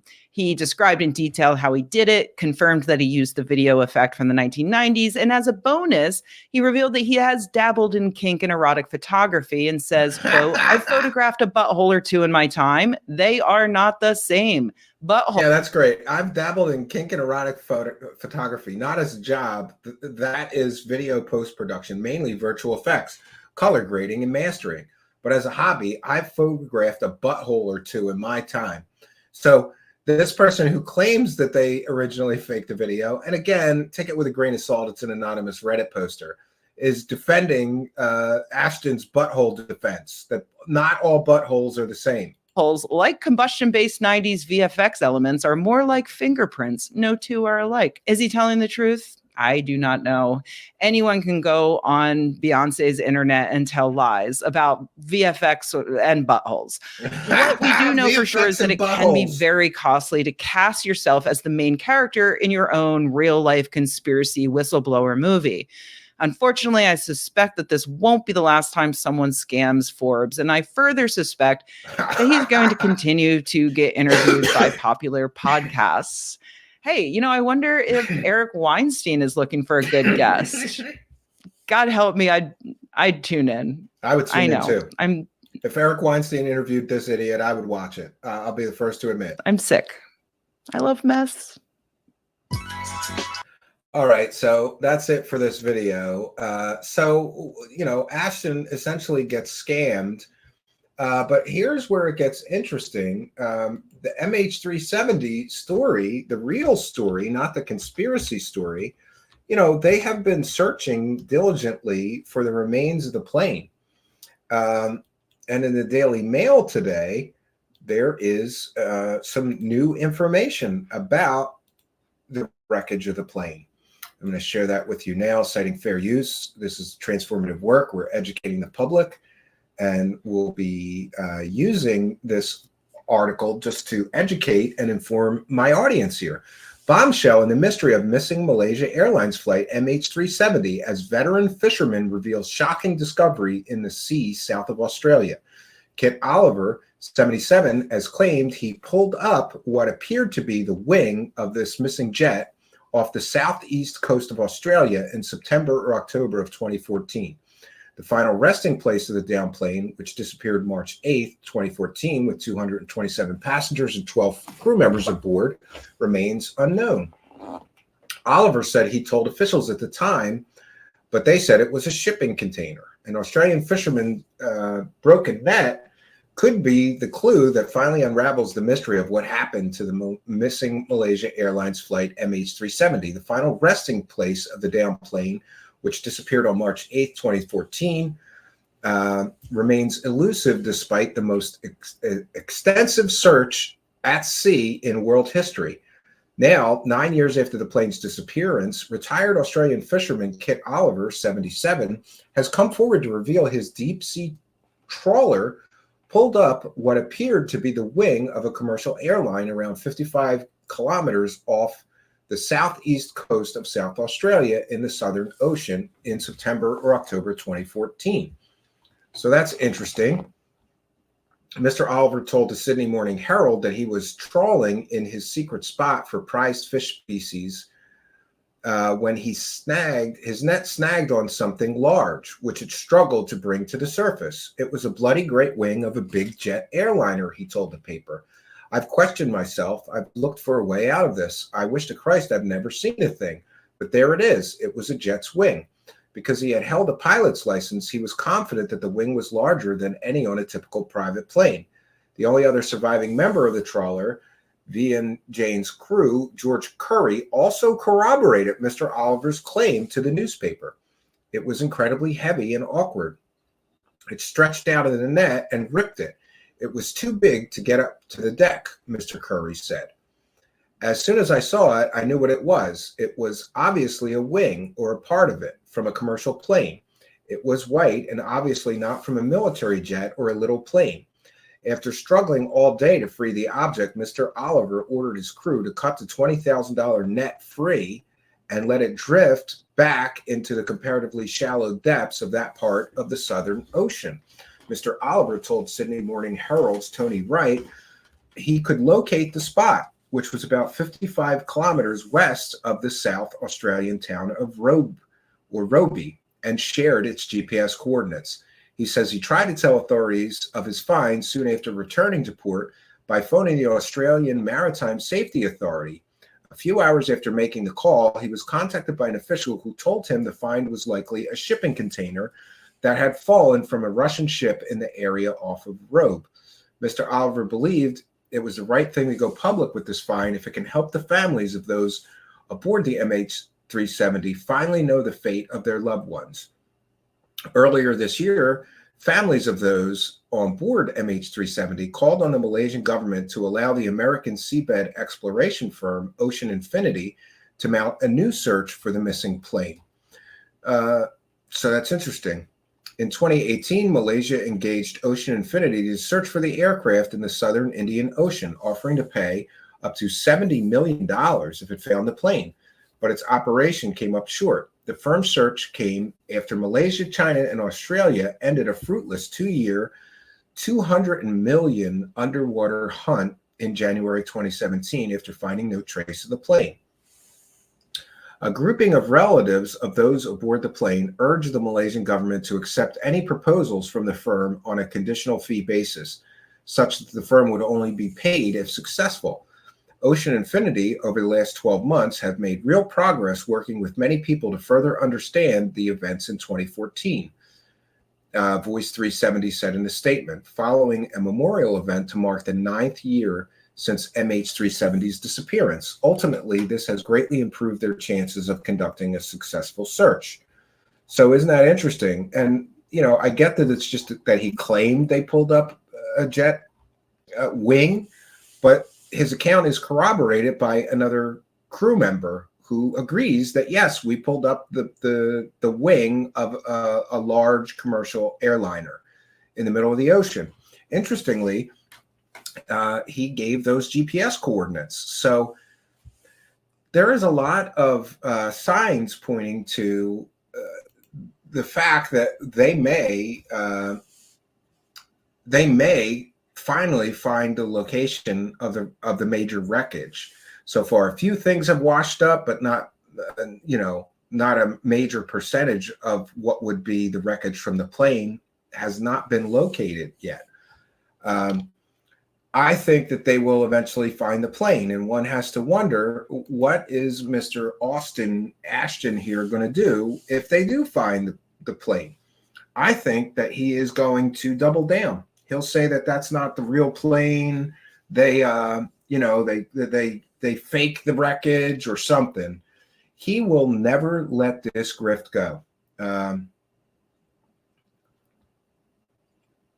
Yeah, John is here. John Boyle says, Mick is a legend. All the UFO community hate him, but I love him. Tony Hawk games were my childhood. Mick is so kind. I love his analysis of UFO videos and have been a user on his site for years.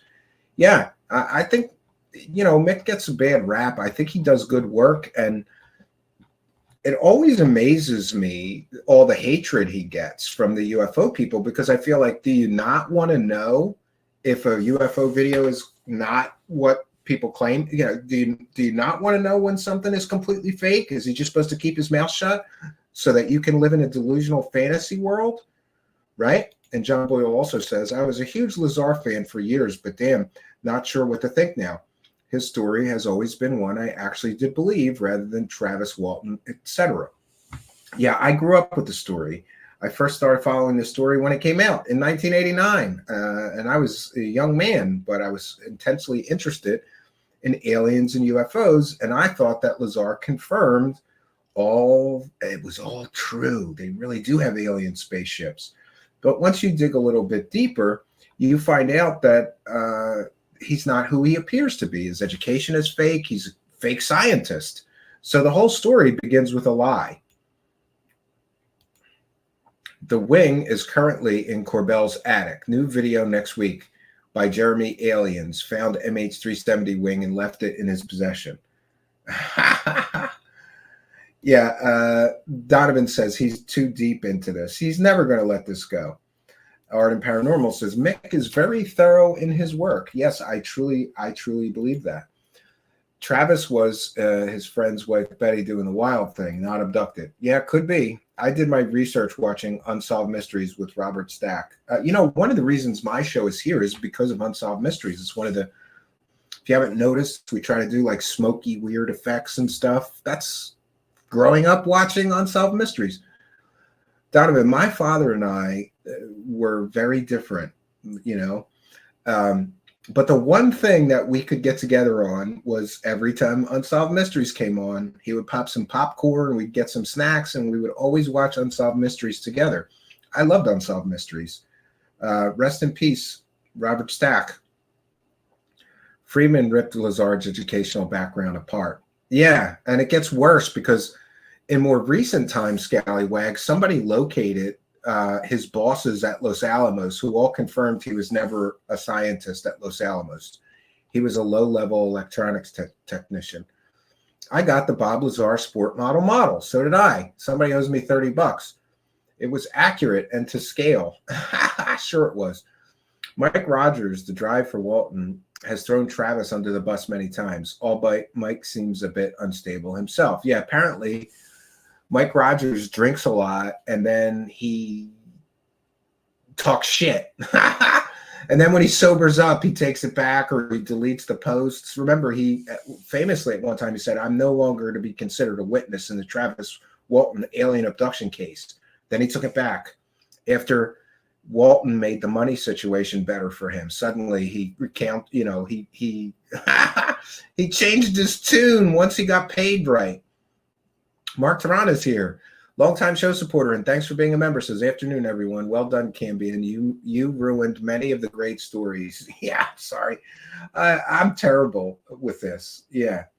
Yeah, loved Unsolved Mysteries with Robert Stack. Who didn't? It was a great show. And they did do some paranormal stuff. Like they did a Roswell episode and some other stuff. And we talked to one-time producer for Unsolved Mysteries, Bob Kiviat. We've had him as a guest here I think twice now, and we're going to have him as a guest again once he gets his new film company off the ground. Yeah, I can still hear it in my head every time somebody mentions Unsolved Mysteries. Dun, dun, dun, dun, dun, dun, you know, that it's so iconic, the music from Unsolved Mysteries, John Boyle. I grew up watching Arthur C. Clarke's Mysterious Worlds here in the UK. Yeah, I think I watched some Arthur C. Clarke's Mysterious World, and also somebody gave me when I was really young, I don't even think I was in high school yet, somebody gave me VHS tapes that were all UFO related, and the Leonard Nimoy, like I think it was called In Search Of or something like that, all about paranormal stuff, right? Yeah, somebody else is mentioning it. Dr. Spock used to do a mystery thing on TV. No, that would be Mr. Spock or Leonard Nimoy. Dr. Spock was the child development expert, different Spock. Yeah, I think it was called In Search Of. All those shows really inspired me to create this show. This show is really a mix of Unsolved Mysteries and In Search Of, and, you know, all of that stuff made it in, right? So questions or comments for me, please put them in all capital letters. We'll take some comments and questions from the live chat. We'll call this a quick one, though. Well, for us, quick, under 2 hours. Imagine that. Yeah, that was In Search Of. Anthony Peterson confirming. I grew up on In Search Of with Leonard Nimoy. Yeah. John Boyle, Lazar, I never gained any money from this story. He appeared in 10 plus documentaries, had a movie, Experts from the Government Bible, UFO Model, and so on. Yeah, that's a false talking point that him and his supporters always use. Oh, I never made any money from this. What about the model deal? Well, except for that money. What about the documentary deals that you got to be in all those documentaries? Well, except for that money. What about the book deal money? Oh, except for that money. What about selling UFO related shit on your website? Oh, except for that money. He once got paid $25,000, I'm told, to do that anniversary when it was like the anniversary of the Bob Lazar story with George Knapp and the other garbage peddler. What is it, Jeremy Cowbell? He got paid $25,000 for one speaking engagement, right? People who say he never made any money don't know the real story. I was always playing around at the same time as Star Trek reruns. I love watching Nimoy wear two different hats. Yes, and Chariot of the Gods. Yes. Now we have crap like Ancient Aliens. Yeah, you know, Bob Kiviat and I were talking about this when he was a guest here. He was the producer for Alien Autopsy special on Fox TV and also for Unsolved Mysteries. And he and I talked about, you know, years ago, decades ago, when they put a paranormal show on, they would have both sides of the story. They would bring in somebody that was more skeptical to talk about why it's likely not true or whatever. They always showed both sides of the story. And now they don't do that. You just get the true believer side of the story. Oh, the story's true. And then they purposefully, deceitfully manipulate the story, leaving out all the evidence that it's fake. It's really, I swear that decades ago, when they did a show like this, and Bob Kiviak all but confirmed this for me, they would go out of their way to bring in somebody that was much more skeptical. When they did the alien autopsy, he brought in all kinds of skeptics to try to rip it apart because he wanted to get to the truth of the story, not just sell a salacious, sensational story. They don't do that now. Now you just get the true believer side. Aliens built the pyramids. Okay. Why don't you bring in a real Egyptologist or somebody that's actually studied archaeology in that region to dispute these bullshit nonsense theories? Oh, because that doesn't sell, you know. Lazar hand scanner, etc., was used in a Fourth Kind movie. Zeta Reticuli stuff came from Betty and Barney Hill story, and so on. Yeah, and then also look up Billy Meyer's beam ship. You know, people don't understand that, but Billy Meyer's beam ship looks exactly like Bob Lazar's sport model. And Bob Lazar and Gene Huff got the, look at this. They got all of the pictures from John Lear of all the Billy Meyer material. That's Billy Meyer's UFO. It looks exactly like Bob Lazar's sport model. And the interesting thing is that they got those pictures just 6 months before Bob Lazar came out with his story, including pictures of Billy Meyer's beam ship. And then, so that's Billy Meyer's UFO, almost exactly Bob Lazar's. It's just a coincidence. It's just a coincidence that it's the same. Original sketch. It's just a coincidence that it's exactly the same as Billy Meyer's beam ship, which he got pictures of just 6 months before he came out with his story. It's just totally just a coincidence, right? Brad A is here with a kind and generous $1.99 super chat, $1.99 Australian.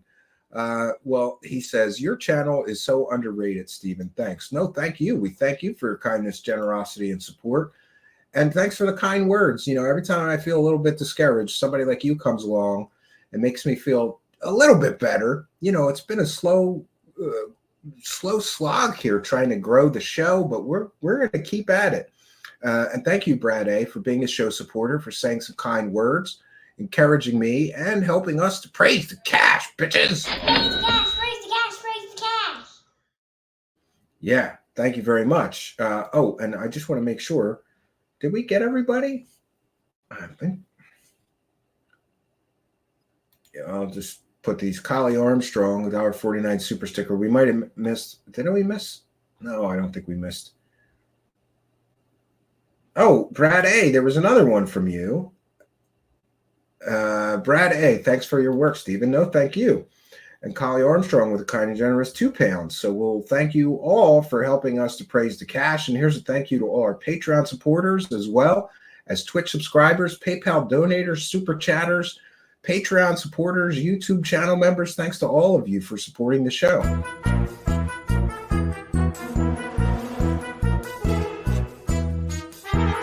You're watching Truthseekers. Praise the cash, praise the cash.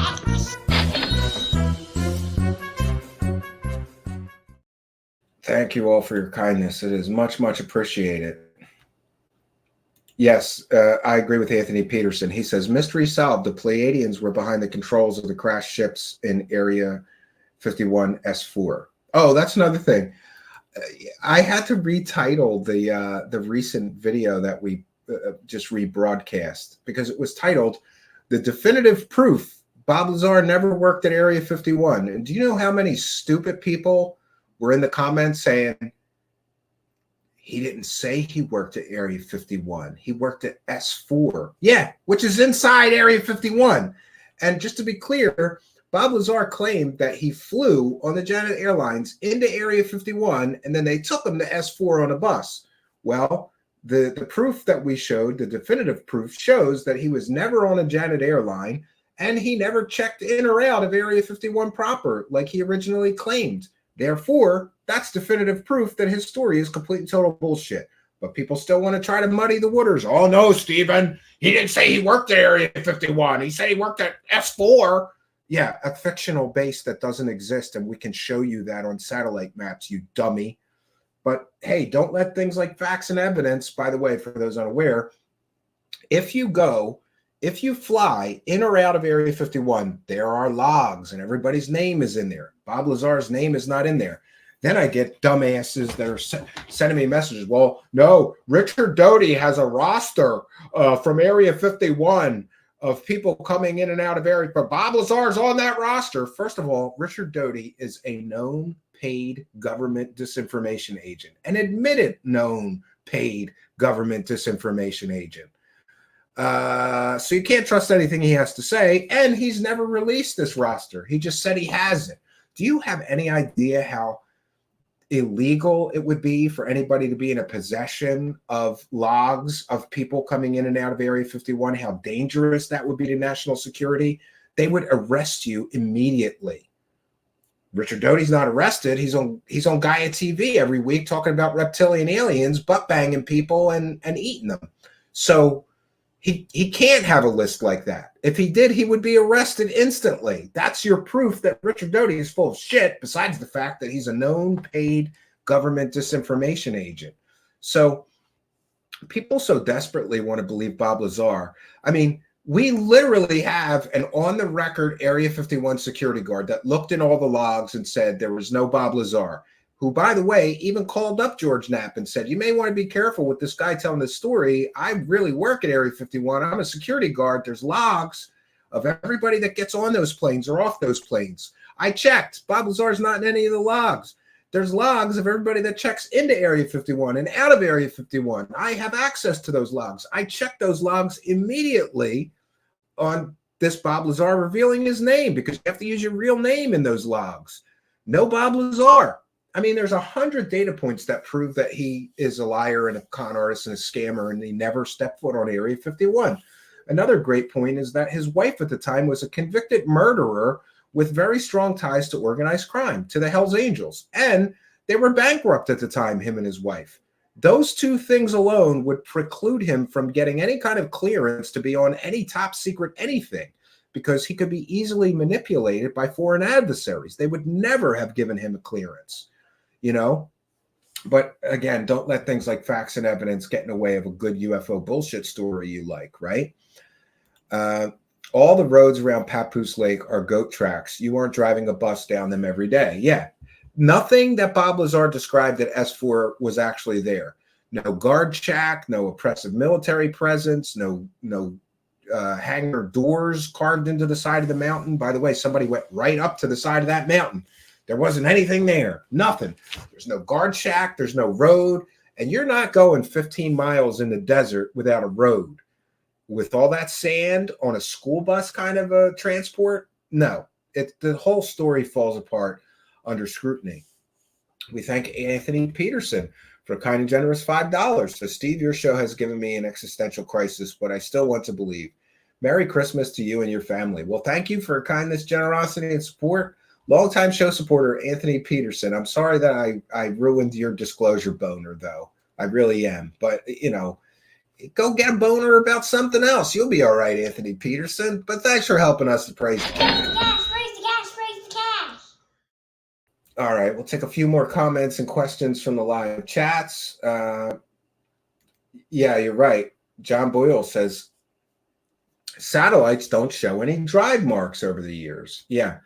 And Scallywag says, Knapp has lived off of Lazar for years now. He's jumping on the Grush bandwagon. Yeah, the Lazar money's drying up. They need a new bullshitter. So they got Grush now.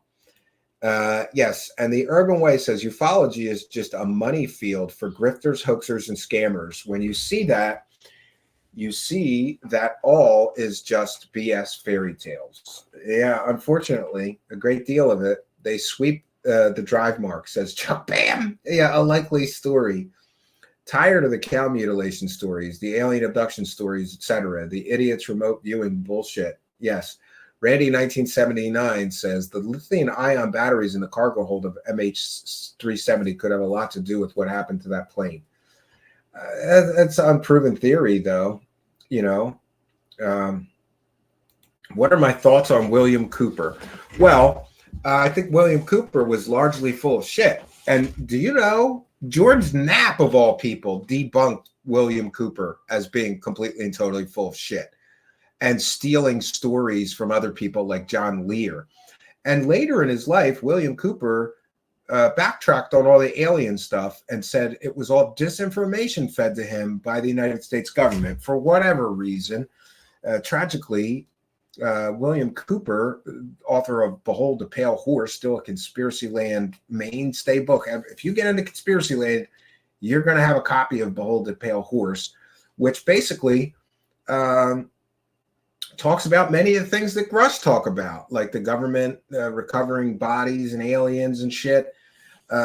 It's a cornerstone of Conspiracy Land in the United States. And unfortunately, Mr. William Cooper was tragically killed in a shootout with, was it local police or federal agents?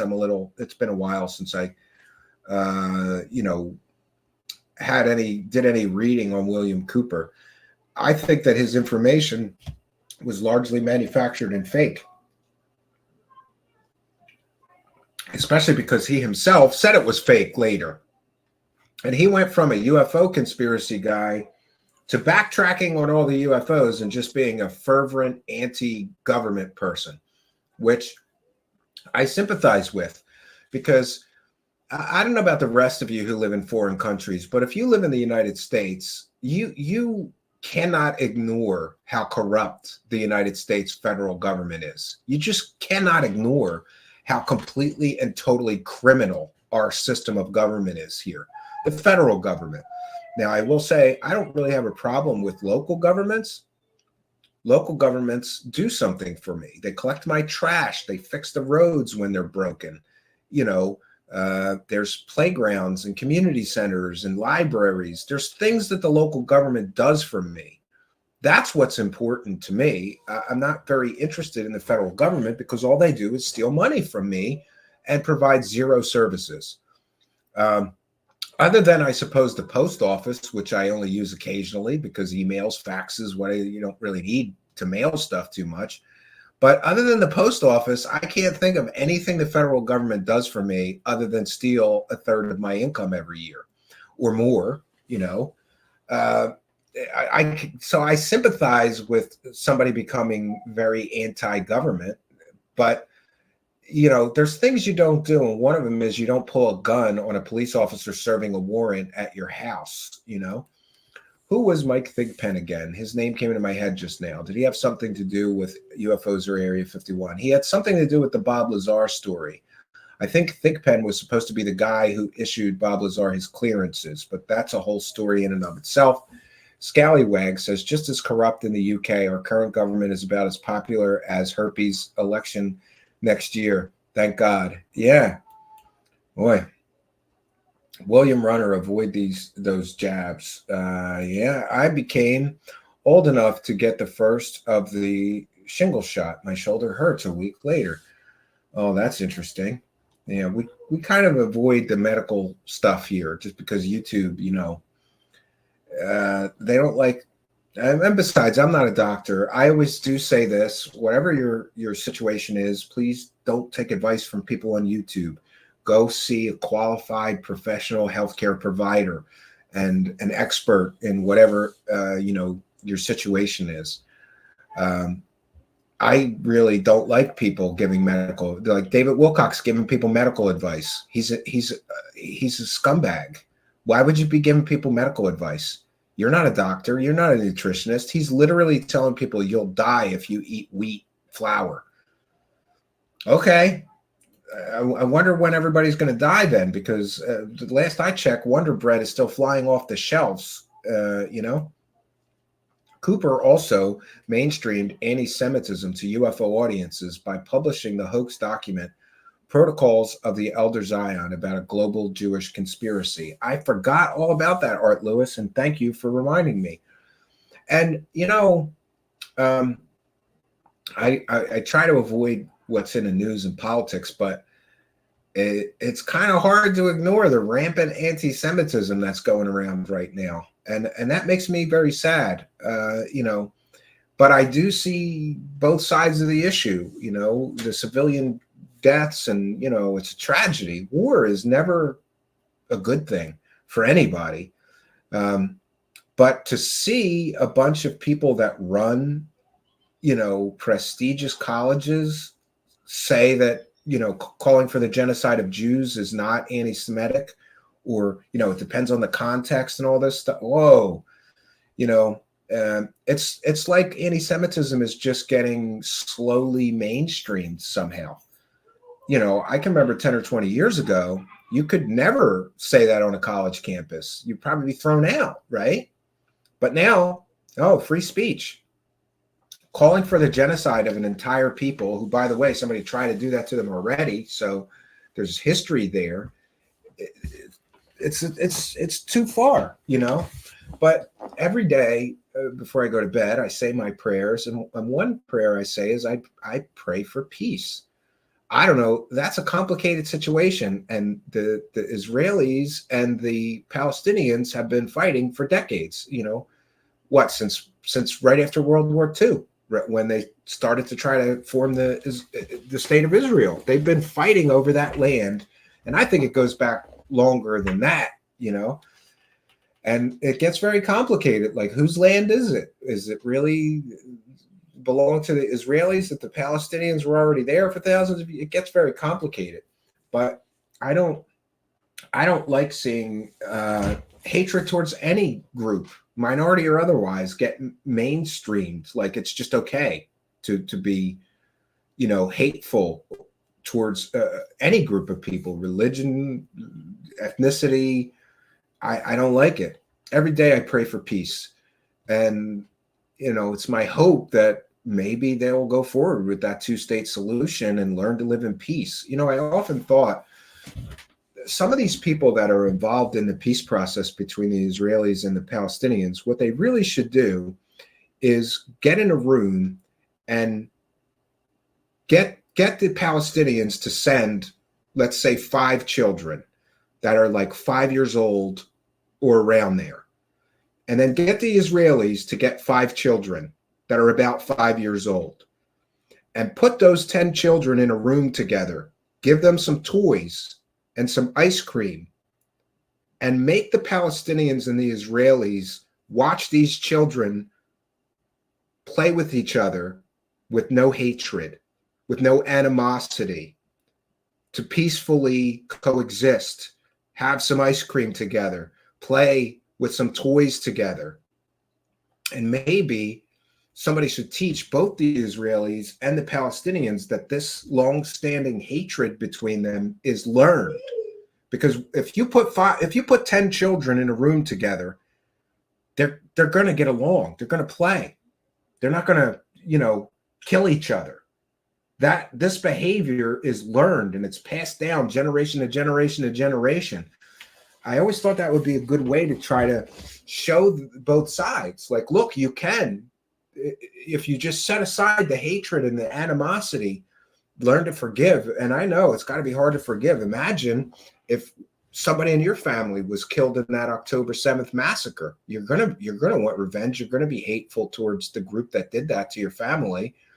But what if your children were killed in an Israeli bomb, that dropped on Gaza? You're going to hate them. So it's a very complicated issue, but it's shocking to see that, it's just a complicated situation. And this is why we avoid what's going on in the news in the Middle East. People come here to escape some of those things. The Middle East conflict goes back to Isaac and Ishmael. They are ethnically related, but don't remind them of that.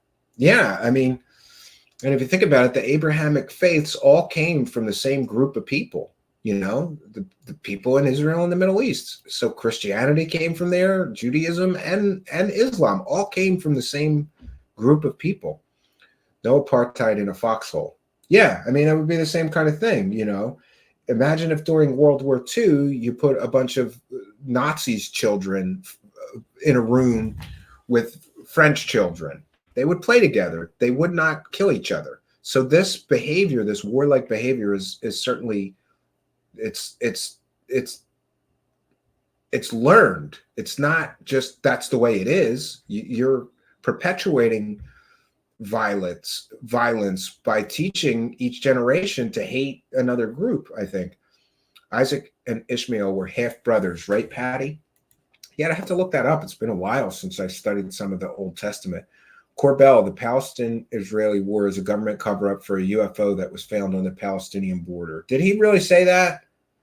What a piece of shit if he did.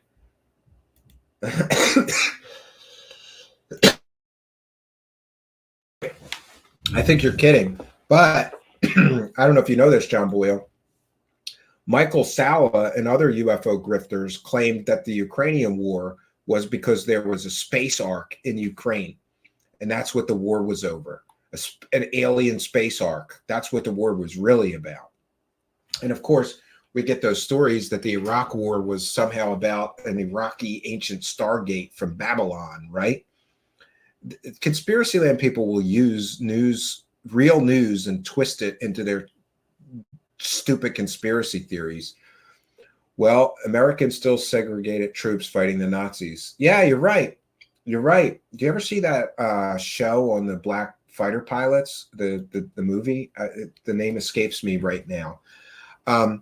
But interestingly, wait a minute.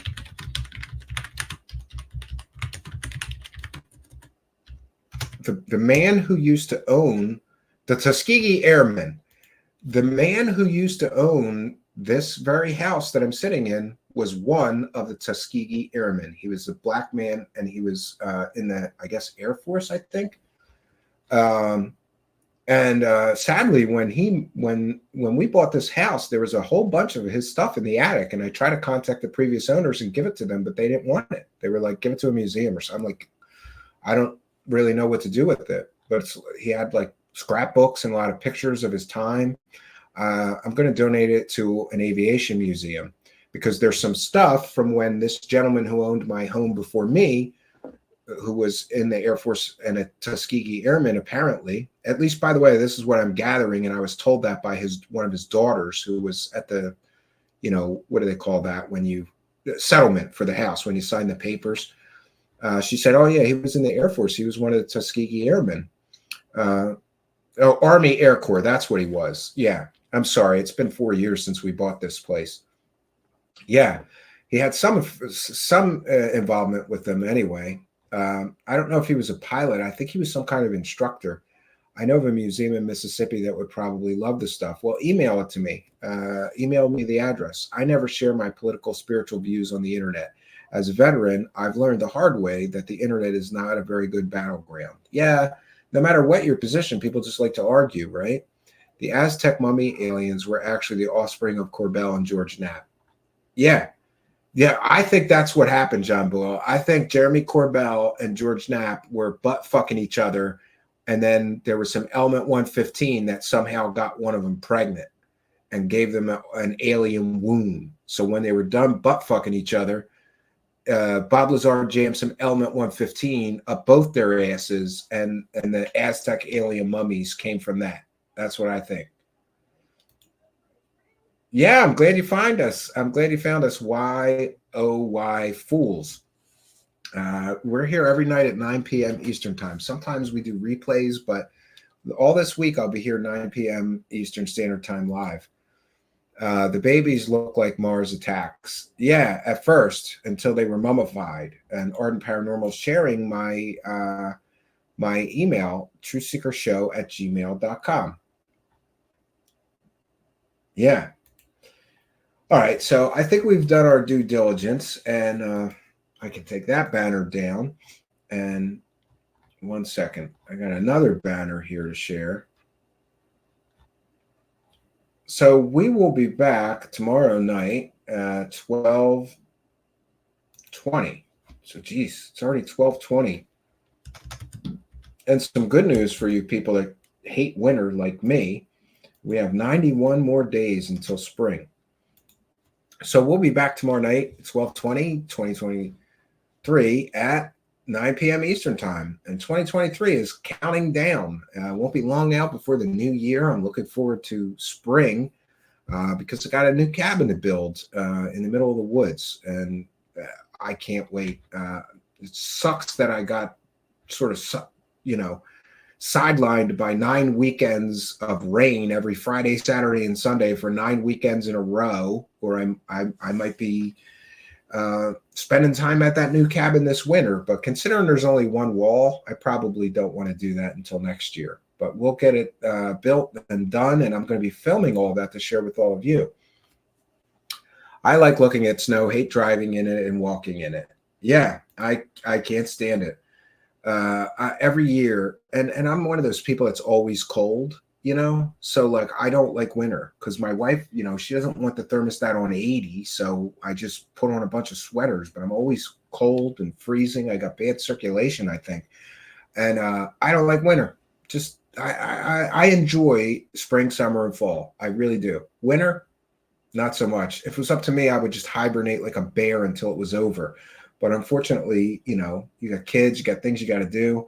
Every day I curse when I go outside. Like I got to get my kids off the bus or something. I'm like, Jesus Christ, it's cold out here. It hasn't been too bad, though. We've had a very mild winter. So I think, we only got 90 more days. We'll make it through. And I think it'll be spring before you know it. And I'll be building a new cabin. Can't wait to go back to that. I hate it. It killed me to leave that project just started and not finished. And by the way, there's a video in our video section you can watch of me starting to build that cabin. We're going to be calling it the Hideaway because it's really hidden away. You can't even get to it with a car. That's how hidden away in the woods it is. But I'll be returning to that project in 90 days or less. I can't wait. So what else can I say, friends? That's all we got for you tonight, but I'll be back tomorrow night, 9 p.m. Eastern Standard Time. Hope you'll be here with us. We want to thank you, kind and generous benefactors, you Twitch subscribers, YouTube channel members, Patreon supporters, super chatters, PayPal donators. We love all of you. Thank you for your support. We thank the man with the golden voice, Mr. Ian. By the way, happy birthday, buddy. And we want to thank our chat room moderator, Arden Paranormal. Everybody smash that like button on your way out. It really does help. And also, please share these videos on your social media. And if you're feeling generous, given the holiday season and all, there's instructions for how you can support the show in the description of the video. We thank all of you. Hope to see you all tomorrow night, 9 p.m. Eastern Time. I'll be back. I hope you'll be back with me. So that's all I got for you, friends. Until next time, my name is Stephen Canby, and good night, and God bless all of you.